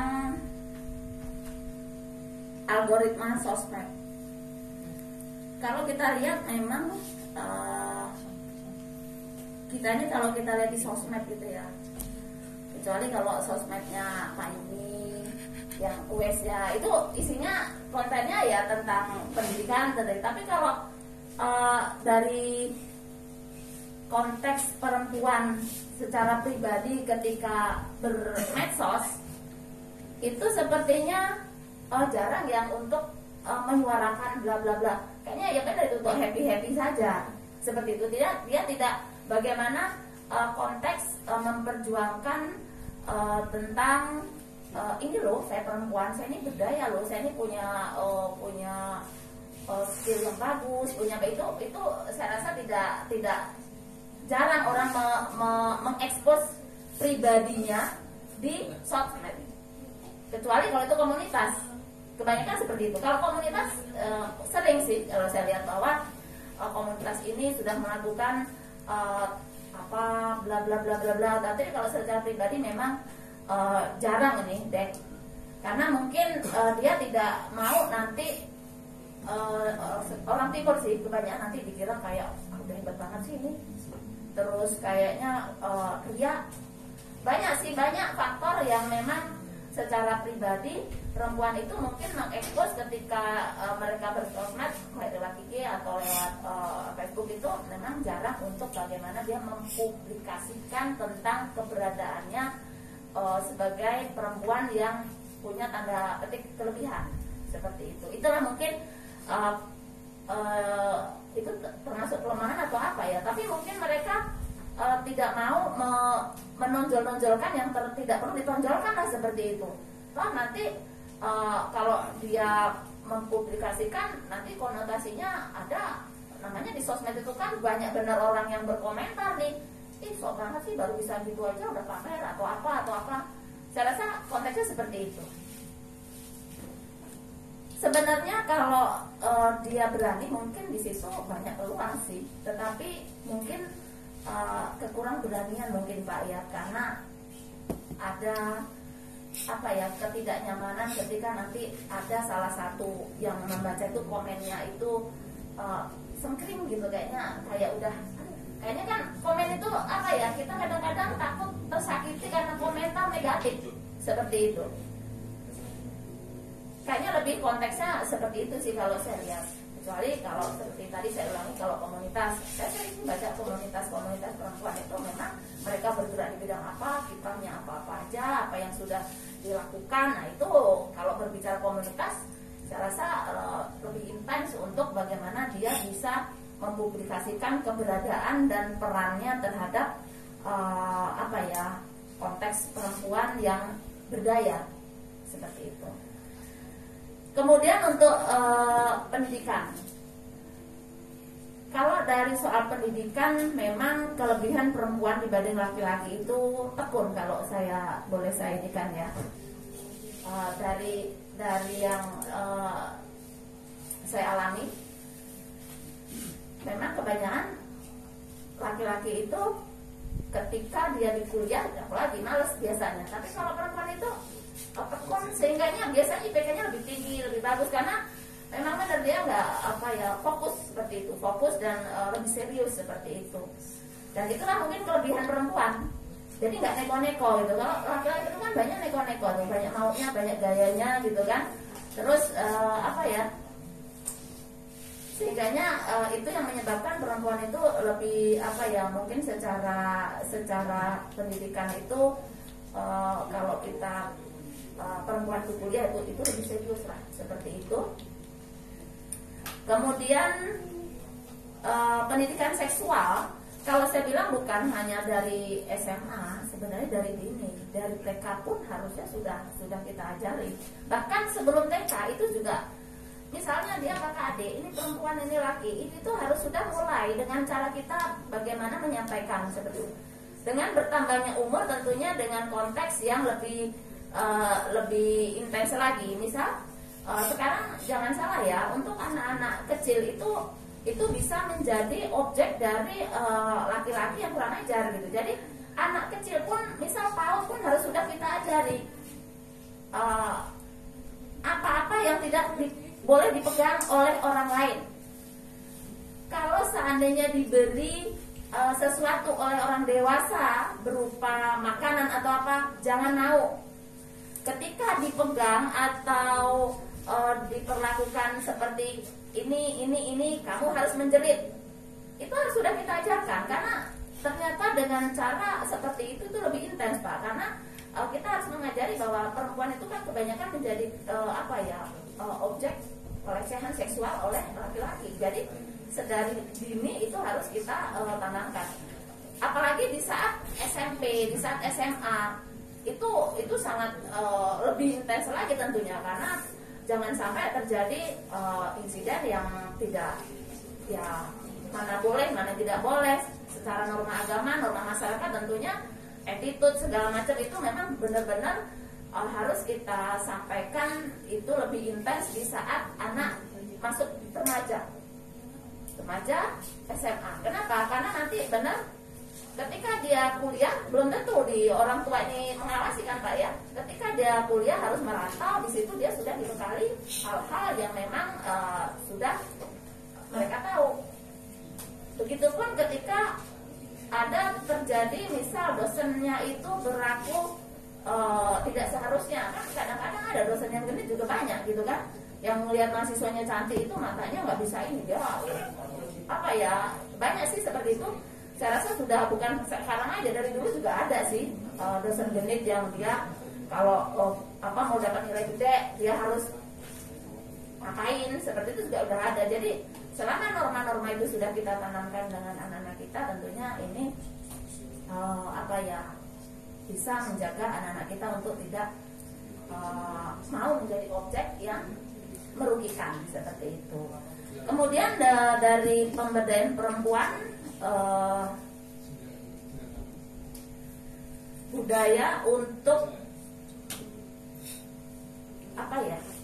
perempuan bagaimana dia bisa menjadi dirinya sendiri, masa jadi diri orang lain, maksudnya dia harus punya karakter, punya kepribadian bahwa saya itu begini, kalau bukan begini itu bukan saya, seperti itu. Jadi kita harus punya prinsip seperti itu. Jadi kalau seandainya kita sudah menanamkan kepada anak-anak kita seperti itu. Apalagi anak-anak kita tadi sudah diikutkan juga dengan tadi itu kita punya wadah seperti PR. Di situ banyak sekali ilmu-ilmu Pak biasanya kita berikan, baik itu seksual, secara kepribadian dan lain itu banyak sekali ilmu yang kita berikan. Jadi intinya bahwa kalau dari kantor kami, dari pemberdayaan perempuan, perlindungan anak dan BKKBN itu intinya sama, bagaimana kita bisa membekali anak-anak remaja ini untuk bagaimana dia bisa merencanakan apa yang menjadi cita-citanya dengan perencanaan yang baik. Kenapa? Karena kita tahu bahwa perencanaan yang baik itu tentunya kalau perencanaan itu sudah baik, insya Allah 75% itu hasilnya baik. Tentunya di saat pelaksanaan kita juga harus melaksanakan evaluasi.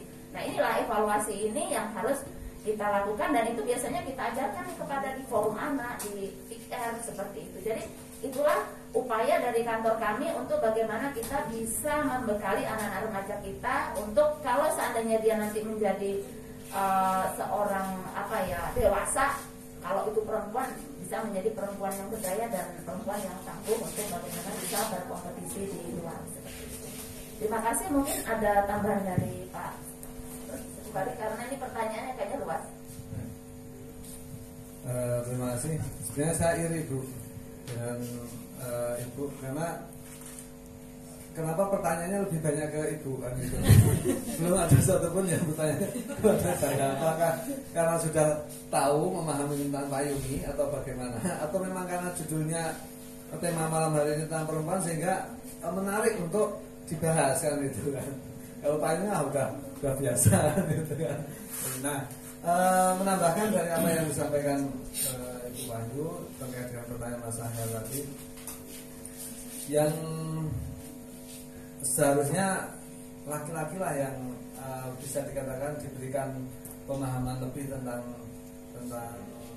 apa ya tadi pendidikan perempuan atau tentang pemberdayaan perempuan kan gitu ya. Ya sebenarnya ya antara laki-laki dan perempuan kan memang punya posisi ataupun punya hak yang sama untuk terkait dengan apa yang pendidikan, tentang pengetahuan, tentang pemberdayaan dan lain sebagainya. Nah, kenapa laki-laki juga harus diberitahu juga ataupun diberikan pendidikan? Memang kalau melihat apa yang disampaikan oleh Ibu tadi ataupun yang Mbak Puji sampaikan tadi, perempuan lebih banyak menjadi objek ya. Sebenarnya berarti kalau objeknya perempuan, subjeknya siapa? Ya pasti laki-laki kan gitu kan. Terkait dengan kekerasan biasanya, ini yang terkait dengan kekerasan. Tapi kalau terkait dengan hal-hal yang positif, ya banyak perempuan yang justru menjadi subjek ya, subjek. Nah, objeknya siapa? Laki-laki kan gitu kan. Nah, ini memang harus kita pilah supaya tidak ada bahasanya diskriminasi antara laki-laki dan perempuan itu terkait dengan hal-hal yang memang sifatnya positif. Ya perempuan dan laki-laki punya hak yang sama kan itu. Tapi yang menjadi muncul daripada apa yang di media dan bahkan tadi yang disampaikan terkait dengan kasus yang belum lama terjadi di salah satu yang sebenarnya ya kemarin itu sempat ada perbedaan pendapat ya antara boarding school dengan pesantren gitu kan. Walaupun tujuannya sama, memang ada sedikit perbedaan. Nah, saya tidak masuk ke situ, tapi dengan adanya kasus seperti itu, ya berarti kan memang harus apa ya? Pengetahuan ataupun pemahaman terhadap perempuan itu juga harus imbang gitu. Karena ya mohon maaf kalau di dunia laki-laki terutama ya, ya itu biasanya yaitu tadi perempuan memang hanya menjadi objek. Walaupun dalam hal lain bisa saja menjadi subjek. Nah, kalau kenapa yang tadi disampaikan Mbak Puji juga, ini mohon maaf sedikit ternyata setelah diteliti juga banyak penulis perempuan yang memang sudah diakui hasil karya-karyanya. Ya, ini yang sedang dirintis oleh kami ini bukan promosi ya, bukan promosi tapi hanya sekedar memberitahu aja. Yang sedang dirintis oleh kami di pesantren As-Sahil itu adalah supaya anak-anak, karena di sana lebih memang yang perempuan juga banyak yang maju itu untuk belajar menulis, akhirnya dibukukan. Dan ketika saya membaca beberapa hasil dari cerpen ini, kumpulan cerpen itu juga cukup menarik juga gitu kan, cukup menarik apa yang ditulis oleh mereka itu. Nah, ternyata apa artinya itu perempuan juga punya apa ya istilahnya kemampuan untuk bisa lebih daripada laki-laki ya mengekspresikan. Kalau terkait yang disampaikan Mas Ahyar, kenapa laki-laki ini kalau sudah 3 detik kok masih menikmati ya mungkin ini sudah menjadi sunatullah ya, ataupun sudah menjadi ya, karena dalam Al-Quran sendiri kan sudah jelas ya, dalam surat Ali Imran itu zuyina linasi hubbu syahwati minan nisa kan itu. Jadi ini nggak usah dipungkiri, memang sudah Allah sendiri sudah ya memberikan ini lebih daripada untuk hal itu. Memang laki-laki ya senangnya dengan perempuan gitu. Ya ini mohon maaf kalau tadi terkait dengan untuk penelitian ya, mengingat masa yang lalu, kalau dulu kan belum ada semacam HP itu. Dulu saya ini mohon maaf Pak Rahmat ya, ini sekedar untuk karena literasi juga kan. Dulu saya senang baca itu untuk supaya meningkatkan gemar membaca itu bukan buku-buku yang ilmiah, tapi apa? Novel kan itu kan. Itu dulu ada terus Ayat Cinta. Hah? Ayat Cinta. Oh belum ada waktu itu. Belum ada novel terus kalau ini ya Kuping Ho itu dulu itu zaman saya gitu. Kalau zaman generasi berikutnya mungkin sudah nggak begitu ini. Artinya itu juga adalah salah satu daripada upaya kita mencari pengetahuan kan gitu ya. Ya mohon maaf saya sebagai anak remaja waktu itu juga pengen cari pengetahuan karena tentang bagaimana sih hubungan antara laki-laki dan perempuan yang memang di situ bahasanya dibolehkan ataupun tidak dibolehkan. Terus dalam konteks kalau anak-anak dewasa, orang dewasa dan lain sebagainya itu itulah yang kalau bisa dikatakan dalam rangka untuk penelitian ya di antaranya mungkin tidak sama, tapi karena waktu itu belum ada model kayak sekarang gitu. Jadi betul-betul membaca buku ya. Ada ya kalau komik itu sudah menjadi inilah biasa. Tapi kalau kayak cerpen ataupun novel itu yang apa ya semacam memberikan pengetahuan tentang itu tadi bagaimana antara komunikasi antara laki-laki dan perempuan sampai ya hal-hal yang lebih dari pada itu semua. Saya kira itu untuk menambahkan ya. Tapi yang intinya supaya kita tidak terlalu lama untuk melihat yang 3 detik kan itu. Bagi kan sudah oleh Rasulullah sendiri sudah dianjurkan untuk segera menikah kan gitu kan. Itulah jadi supaya ada untuk yang menjadi apa ya partner daripada itu semua kan gitu kan. Saya kira demikian ya, saya tidak perlu menjelaskan lebih. Manut matur kiai kalau Ya minta tepuk tangannya dulu dong. Oke baik teman-teman, boleh loh kalau semua mau menambahkan nggak apa-apa. Oh ya, dari direktur Payungi ya. Ini kayak modul ya sama direktur Payungi kan gitu. Mic-nya ada 2, tenang. Bismillahirrahmanirrahim. Assalamualaikum warahmatullahi wabarakatuh. Semakin mohon izin Gus Wahyu, semakin ini ya, panas ya. Tadi udah mau kayak cerdas cermat aja siapa dulu dengan Pak Rektor. Iya, mungkin ini tanggapan juga ya Pak, bukan pertanyaan. Jadi kalau dari awal tadi ngomongin pemberdayaan perempuan, pernah nggak sih kita berpikir bahwa kenapa sih ada dinas pemberdayaan perempuan? Kenapa sih kita membincangkan pemberdayaan perempuan? Ya tidak lain adalah karena memang perempuan itu belum berdaya, maka perlu diberdayakan. Karena perempuan itu masih dianggap makhluk kedua. Jadi laki-laki kalau sudah berumah tangga itu menganggap posisinya lebih tinggi. Padahal kemarin ada quote-quote ya saya baca itu, pernikahan itu adalah membangun partnership ya, bukan ownership. Jadi ketika kamu sudah menjadi istriku, maka kamu harus ngikutin semua perintahku, bla bla bla bla bla bla. Jadi seakan-akan dia tidak punya kuasa untuk dirinya sendiri. Dia tidak punya kehendak ingin melakukan apa ketika menikah dengan seseorang. Itu yang terjadi di beberapa keluarga. Tetapi kalau saya sebagai warga Payungi baru 3 tahun ini, kemudian aktif di PKK, Pak mantan ketua RT, saya melihat perkembangan atau adanya payung itu berdampak sih bagi ibu-ibu. Jadi kalau dulu koperasinya di PKK itu selalu ada yang minjem. Kemarin itu 1 tahun payung itu ditanya sama yang pengurus koperasi, kok ibu-ibu payung ini gak pernah mau minjem lagi ya? Gitu.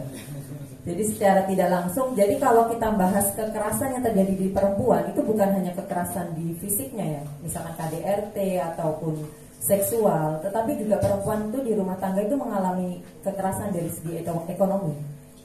Jadi kamu diem aja di rumah, nerima segini, ya cukup-cukupin lah segitu. Misalkan begitu di beberapa rumah tangga. Jadi ketika mereka tuh punya, ketika empowernya itu sudah dipegang oleh para mama, di payung ini mereka mandiri secara ekonomi. Walaupun dia tetap bekerja sama dengan suaminya, ada kerjasama dan lain sebagainya.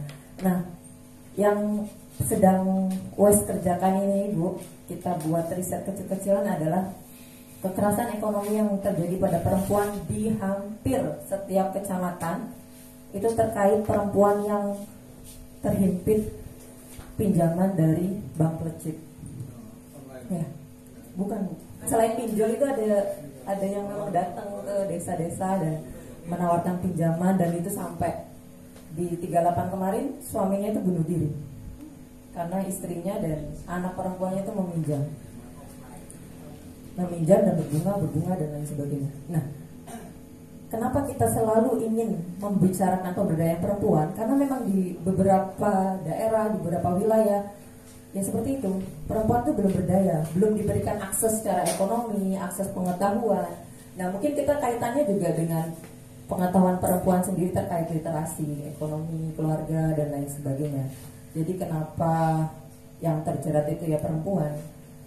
Karena mungkin dia bingung sendiri dengan jatah suaminya yang cuma segitu tok, harus mencukupi kebutuhan anak, dapur, tetek bengek dan lain sebagainya gitu ya Bu.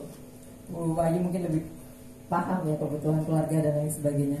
Nah, menurut saya laki-laki seperti Pak Soban, kemudian suami juga, ketika menggandeng emak-emak payung ini adalah bukti nyata bahwa gimana laki-laki itu bisa loh mensupport perempuan untuk berdaya.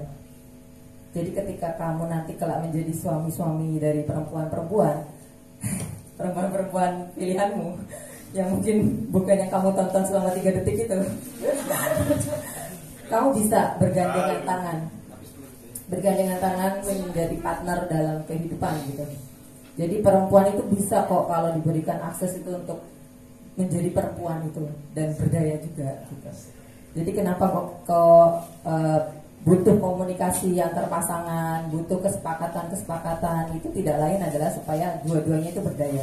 Dua-duanya itu memberikan manfaat untuk kehidupannya, keluarga ataupun masyarakat dan lain sebagainya. Gitu. Mungkin itu ya Bu ya, masalah itu sih. Kalau di PPWA mungkin ada data terkait perempuan-perempuan yang terjerat dan lain sebagainya, kita juga sedang concern ke situ gitu. Mungkin Pak Gus ataupun Bu Ayu jika ingin ada tanggapan, Itu yang terjadi di kota metro ya dan sekitarnya. Jadi kalau duduk sama teman-teman itu, oh ternyata tuh tetangga-tetangganya juga begitu. Kenapa ini masif sekali?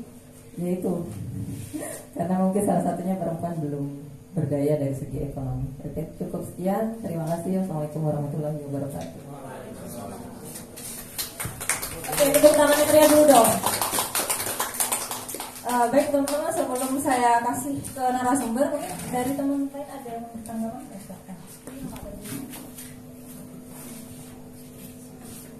Sebenarnya setiap tanggapan itu tidak mesti juga harus dijawab, karena kan ini kan memperkaya perspektif saja. Saya ingin bercerita tentang Tri Mumpuni. Tri Mumpuni ini perempuan yang menerangi 65 lokasi daerah yang tidak ada listrik di Sukabumi. Jadi Tri Mumpuni itu harus berjalan 9 jam. Kemudian dia mengajak warga masyarakat itu iuran bagaimana menghidupkan listrik dari mikrohidro. Awalnya sebenarnya susah karena melihat orang-orang pedalaman itu memang terbiasa tidak punya listrik dan tidak ada upaya teknologi dari perguruan tinggi. Tri Mumpuni ini kebetulan memang jebolan dari IPB. Pada akhirnya uang iuran itu akhirnya terkumpul sekitar 23 jutaan itu, dan Tri Mumpuni berinisiatif membangun jalan berbatu. Yang tadinya jalannya itu harus rantai kayak suwoh lah. Jadi orang kalau mau menuju lingkungan itu harus pakai motor dengan rantai begitu, dan itu perjalanannya jauh, dan dia memulai dengan membuat jalan berbatu, dan itu disokong dengan gerakan iuran warga. 65 lokasi listrik dan itu dilakukan Tri Mumpuni, dan sekarang itu kan sudah mendapatkan banyak penghargaan dan dia sampai ke Filipina. Ada lagi misal Mama Aleta Baun ya, yang sekarang dia dibikinin juga Mama Aleta Fund, jadi bikin funding terkait dengan bagaimana perlawanan Mama Aleta itu melawan perusahaan marmer yang merusak alam dan merusak hutan. Dan yang menarik, dia akhirnya perlawanan datang ke desa-desa itu berjalan kaki 6 jam, berjalan kaki itu akhirnya bisa mengumpulkan 150 orang perempuan penenun, dan itu menenun di depan perusahaan tambang, dan akhirnya perusahaan tambang itu didesak oleh internasional untuk menggagalkan, dan akhirnya mereka cabut. Jadi cerita-cerita tentang perlawanan perempuan itu juga menurut saya masih sedikit. Bahkan di metro ini, menurut saya ketika mau mencari pemateri perempuan gitu dalam diskusi WES itu tuh minim sekali. Nah, dinas pemberdayaan perempuan, pemerintah itu masih one woman show atau woman show gitu. Jadi masih melihat sesuatu itu dengan Superman gitu, bukan super team. Dan pada akhirnya misal dalam hal datangnya Menteri Pemberdayaan Perempuan kemarin, tidak ada satu hal yang sebenarnya unik yang dipikirkan oleh, ya bukan hanya dinas PPPA Bu ya, karena kemarin kan banyak sekali dinas yang rapat dan kemudian saya melihat hanya seremonial. Mohon maaf, sebenarnya orang Indonesia itu sudah bosan diceramai. Kita tuh butuh inspirasi. Apa sih yang bisa dilakukan? Misal kayak Pak Haji Ahmad Soban konsisten dalam hal pesantren wirausaha selama 3 tahun. Itu kan juga kalau media menyorot Pak Haji Soban, beliau juga menjadi tokoh orang yang peduli perempuan misal. Tapi kita butuh manusia perempuannya yang itu juga muncul di publik, tidak ada muatan politis gitu, tidak sekedar kemudian kayak orang menang bola terus didatengin politisi begitu kan, pemain-pemain bola muda yang sudah menang kemudian. Jadi Indonesia itu udah hafal lah kita begitu. Nah, yang dibutuhkan adalah bagaimana kita memang benar-benar fokus menciptakan lokal champion dalam kategori perempuan misal. Dan di setiap persoalan, misal saya tahu kesusahannya Mbak Puji dalam mengembangkan kampung dolanan, itu saya tahu persis tuh. Saya juga ikut bagaimana ingin merasakan, bagaimana nemenin kayak gitu tuh nggak mudah gitu. Nah ini kan butuh bukan hanya soal kerelaan saja, bukan butuh hanya keikhlasan saja, tapi butuh kecerdasan. Karena kecerdasan inilah yang menjawab. Kalau pemerintah mengatakan indikator itu sebenarnya indikator yang simpel. Semalam temannya Pak Haji itu datang, namanya Bang Akbar yang dinas perdagangan, dia datang ke temu Tri Risma hari ini. Dinas-dinas itu dihajar semua sama Tri Risma hari ini. Di tahun berapa Metro itu datang ke Tri Risma hari ini karena menggunakan indikator-indikator. Nah, indikator-indikator pelayanan yang digunakan oleh pemerintah Kota Metro saat itu adalah indikator yang digunakan pemerintah. Lalu Trisma hari ini menjawab, Anda itu masih standar. Karena kami ini Surabaya sudah internasional. Kamu gak usah ngajarin saya. Kamu kan masih menggunakan standar menteri. Kamu datang ke Jakarta, kamu dapat penghargaan. Sorry bos, kami penghargaannya sudah internasional. Jadi orang tuh melihat bahwa perubahan itu masih menggunakan standar-standar yang dibuat sendiri oleh pemerintah itu sendiri. Tapi kalau Mama Ale Tabaun, Tri Mumpuni itu udah internasional, perlawanan yang dilakukan dan konsisten dan kemudian mengubah kenyataan-kenyataan. Meskipun tidak mesti harus seheroik itu ya. Tapi kita yakin bahwa orang-orang yang melakukan sesuatu dengan konsisten itu pasti dia akan bisa menjadi local champion yang patut ditiru. Dan ini yang harusnya Metro lakukan. Pada saat menteri datang, mohon maaf gitu loh, wali kotanya terlalu banyak bicara, ya kan, dewannya terlalu banyak bicara, ya kan. Kemudian ya menterinya ya seremonial begitu. Padahal ada Anggi yang melukis perempuan, ya kan. Saya akhirnya juga ikut-ikutan tuh seremonial.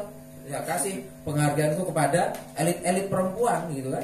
Padahal saya mau cari tuh perempuan-perempuan yang nggak terkenal gitu, tapi dia konsisten. Tapi susah bos gitu loh. Gerak West ini kan baru berapa ya? 1 tahun ya. Dan itu kan kita harus juga ada West ini bagaimana sih menangkap pesan-pesan dalam hal menggerakkan pemberdayaan perempuan itu dalam hal yang lebih konkret. Meskipun sebenarnya yang kami lakukan itu konkret, tapi kan kita harus melebar pada level yang lebih luas. Dan di Metro misalnya lebih kondusif ya.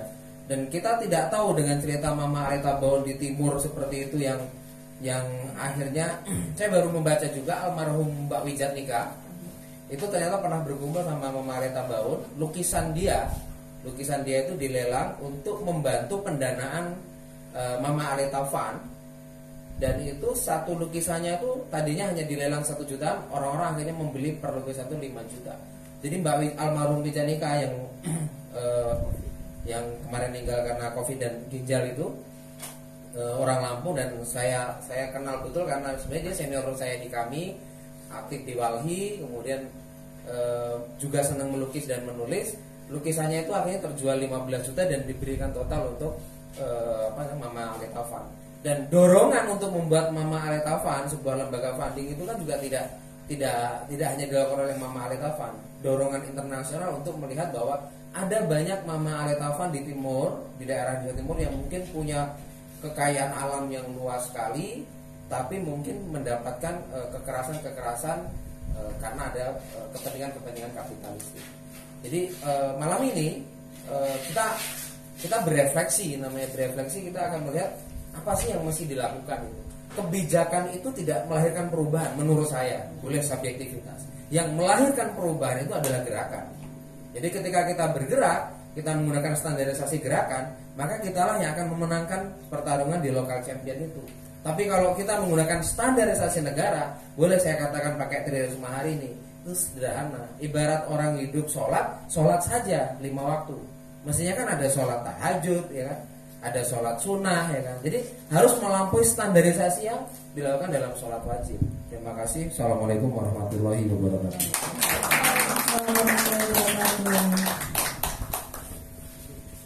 Oke, baik teman-teman, tadi sudah ada 2 tanggapan, 2 pertanyaan. Mungkin saya memberi 1 kesempatan lagi untuk pertanyaan.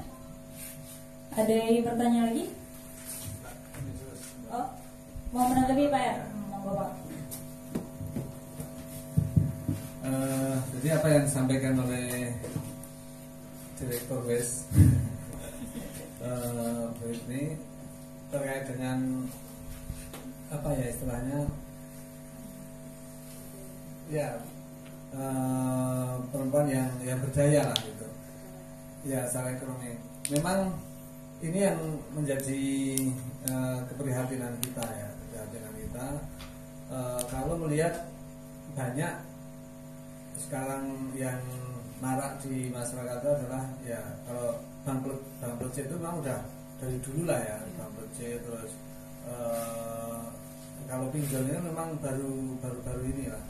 Tapi itu juga efeknya sangat luar biasa bagi dampaknya bagi keluarga itu sangat luar biasa, sehingga terjadi ada yang yang meninggalkan rumah, terus karena takut dikejar-kejar oleh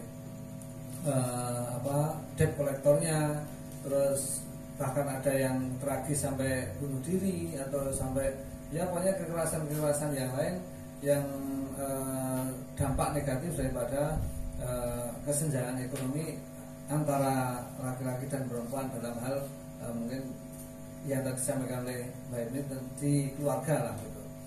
Nah, apa yang kita lakukan di Payumi ya walaupun waktu itu juga belum berpikir ke sana ya Mas Dharma ya, kita itu pokoknya ya mengalir aja lah gitu, mengalir aja apa yang bisa bermanfaat untuk masyarakat di lingkungan kita itu aja, karena tidak berpikir yang terlalu dreamer dan lain sebagainya. Kalau terlalu dreamer malah nanti nggak jadi gitu. Pokoknya apa yang kita pikirkan kira-kira ini langsung eksekusi, apa yang kita diskusikan kira-kira masuk akal bisa ini langsung eksekusi. Jadi alhamdulillah ya itu tadi mengalir walaupun di sana sini namanya perbedaan pendapat wajar namanya, kalau sama semua satu warna itu kan nggak indah jadinya. Tapi makanya namanya Payungi Pasar Yosomo Pelangi karena berbeda-beda warna tadi Bu menjadi indah kan itu. Sebenarnya ya mohon maaf kalau Bhinneka Tunggal Ika itu mencontoh Payungi mungkin nggak perlu ada slogan-slogan yang macam-macam itu ya. Bhinneka Tunggal Ika kan sudah dari dulu gitu. Tapi justru malah sekarang ini di kotak-kotak gitu. Nah, Payungi sebenarnya mencoba untuk keluar dari pengkotak-kotakan itu ya, supaya ya Payungi ya itu biarlah warna-warni itu tetap ada itu, berbeda pendapat tetap ada. Nah terus apa yang disampaikan oleh Mas Dharma, sebenarnya perempuan itu ya penghargaan terhadap perempuan, terus penghormatan terhadap perempuan itu bukan hanya oleh masyarakat ataupun oleh negara, bahkan dalam agama pun. Ini mohon maaf nih kalau saya selalu mengkaitkan dengan agama, karena nggak ada surat Ar-Rijal itu nggak ada, adanya surat An-Nisa. Terus bahkan beberapa hari yang lalu negara memberikan hari ibu kan itu ya. Nah, nggak ada hari bapak. Sering disebutkan hari ayah, tapi kan nggak diakui oleh negara, kan gitu kan? Mengatakan hari ayah, nggak ada dalam kalender itu, nggak ada gitu. Jadi pengakuan oleh negara itu tetap kepada ibu, tetap kepada perempuan kan gitu. Jadi adanya Kementerian PPPA, terus memang wanita harus diberdayakan karena belum berdaya, ya itu udah di luar ini. Tapi sebenarnya penghargaan terhadap perempuan itu sudah sangat luar biasa, baik itu oleh negara, oleh agama gitu kan. Tinggal bagaimana ya kita semua, bukan hanya perempuannya, tapi kita semua sebagai mitra ataupun partner daripada perempuan itu untuk bisa sama-sama berdaya, jangan saling memperdayai. Terima kasih. Siap, tepuk tangan dulu dong. Oke, tadi banyak ya penjelasan dari materi narasumber kita di depan tentang bagaimana gerakan Payungi memberdayakan perempuan itu konsisten dengan mentransformasi sebuah pengetahuan melalui pesantren wirausaha ya Pak ya, memberikan akses pengetahuan sebanyak-banyaknya tentang ya branding, media sosial, bahkan lebih memvariasikan dagangannya dan lain-lainnya. Ada juga dari Dinas Pemberdayaan dan Perlindungan Anak yang memaparkan tentang 5 poin indikator gitu kan ya, indikator tentang pemberdayaan perempuan maupun perlindungan anak itu sendiri. Dan banyak lagi masukan-masukan. Yang pertama adalah tentang banyak PR dari kita, bahwa sebenarnya yang kita lihat seperti kayaknya perempuan hari ini tuh sudah mulai naik, tapi ya kita juga nggak boleh lupa bahwa di sekitar kita mungkin jangan-jangan juga belum berdaya secara ekonomi gitu kan. Tadi sudah disebutkan memang dari WES ini sedang mengadakan riset kecil ya tentang kemandirian perempuan dalam memanajemen keuangannya gitu. Ya mungkin saja perempuan bisa ya bisa mandiri secara ekonomi, tapi belum tentu dalam manajemen finansialnya itu mereka sudah merdeka atau berdaya gitu. Dan tadi juga ada masukan dari Pak Dharma tentang perubahan itu juga bisa dimulai dari gerakan-gerakan, dan kita bisa melampaui gerakan itu lebih dari standarisasi untuk melakukan perubahan yang lebih besar lagi. Mungkin itu cukup sekian dari saya selaku moderator untuk diskusi refleksi akhir tahun tentang kota dan pemberdayaan. Atas banyak salah dan hilau saya akhiri. Wassalamualaikum warahmatullahi wabarakatuh. Waalaikumsalam. Sebelumnya ini akan ada penyerahan kenang-kenangan dari Pak Yuni, mungkin dari Direktur Pak Yuni bisa menyerahkan ke Ya, ini sama Mas Ahyar. Mas Ahyar ke Pak Sauban.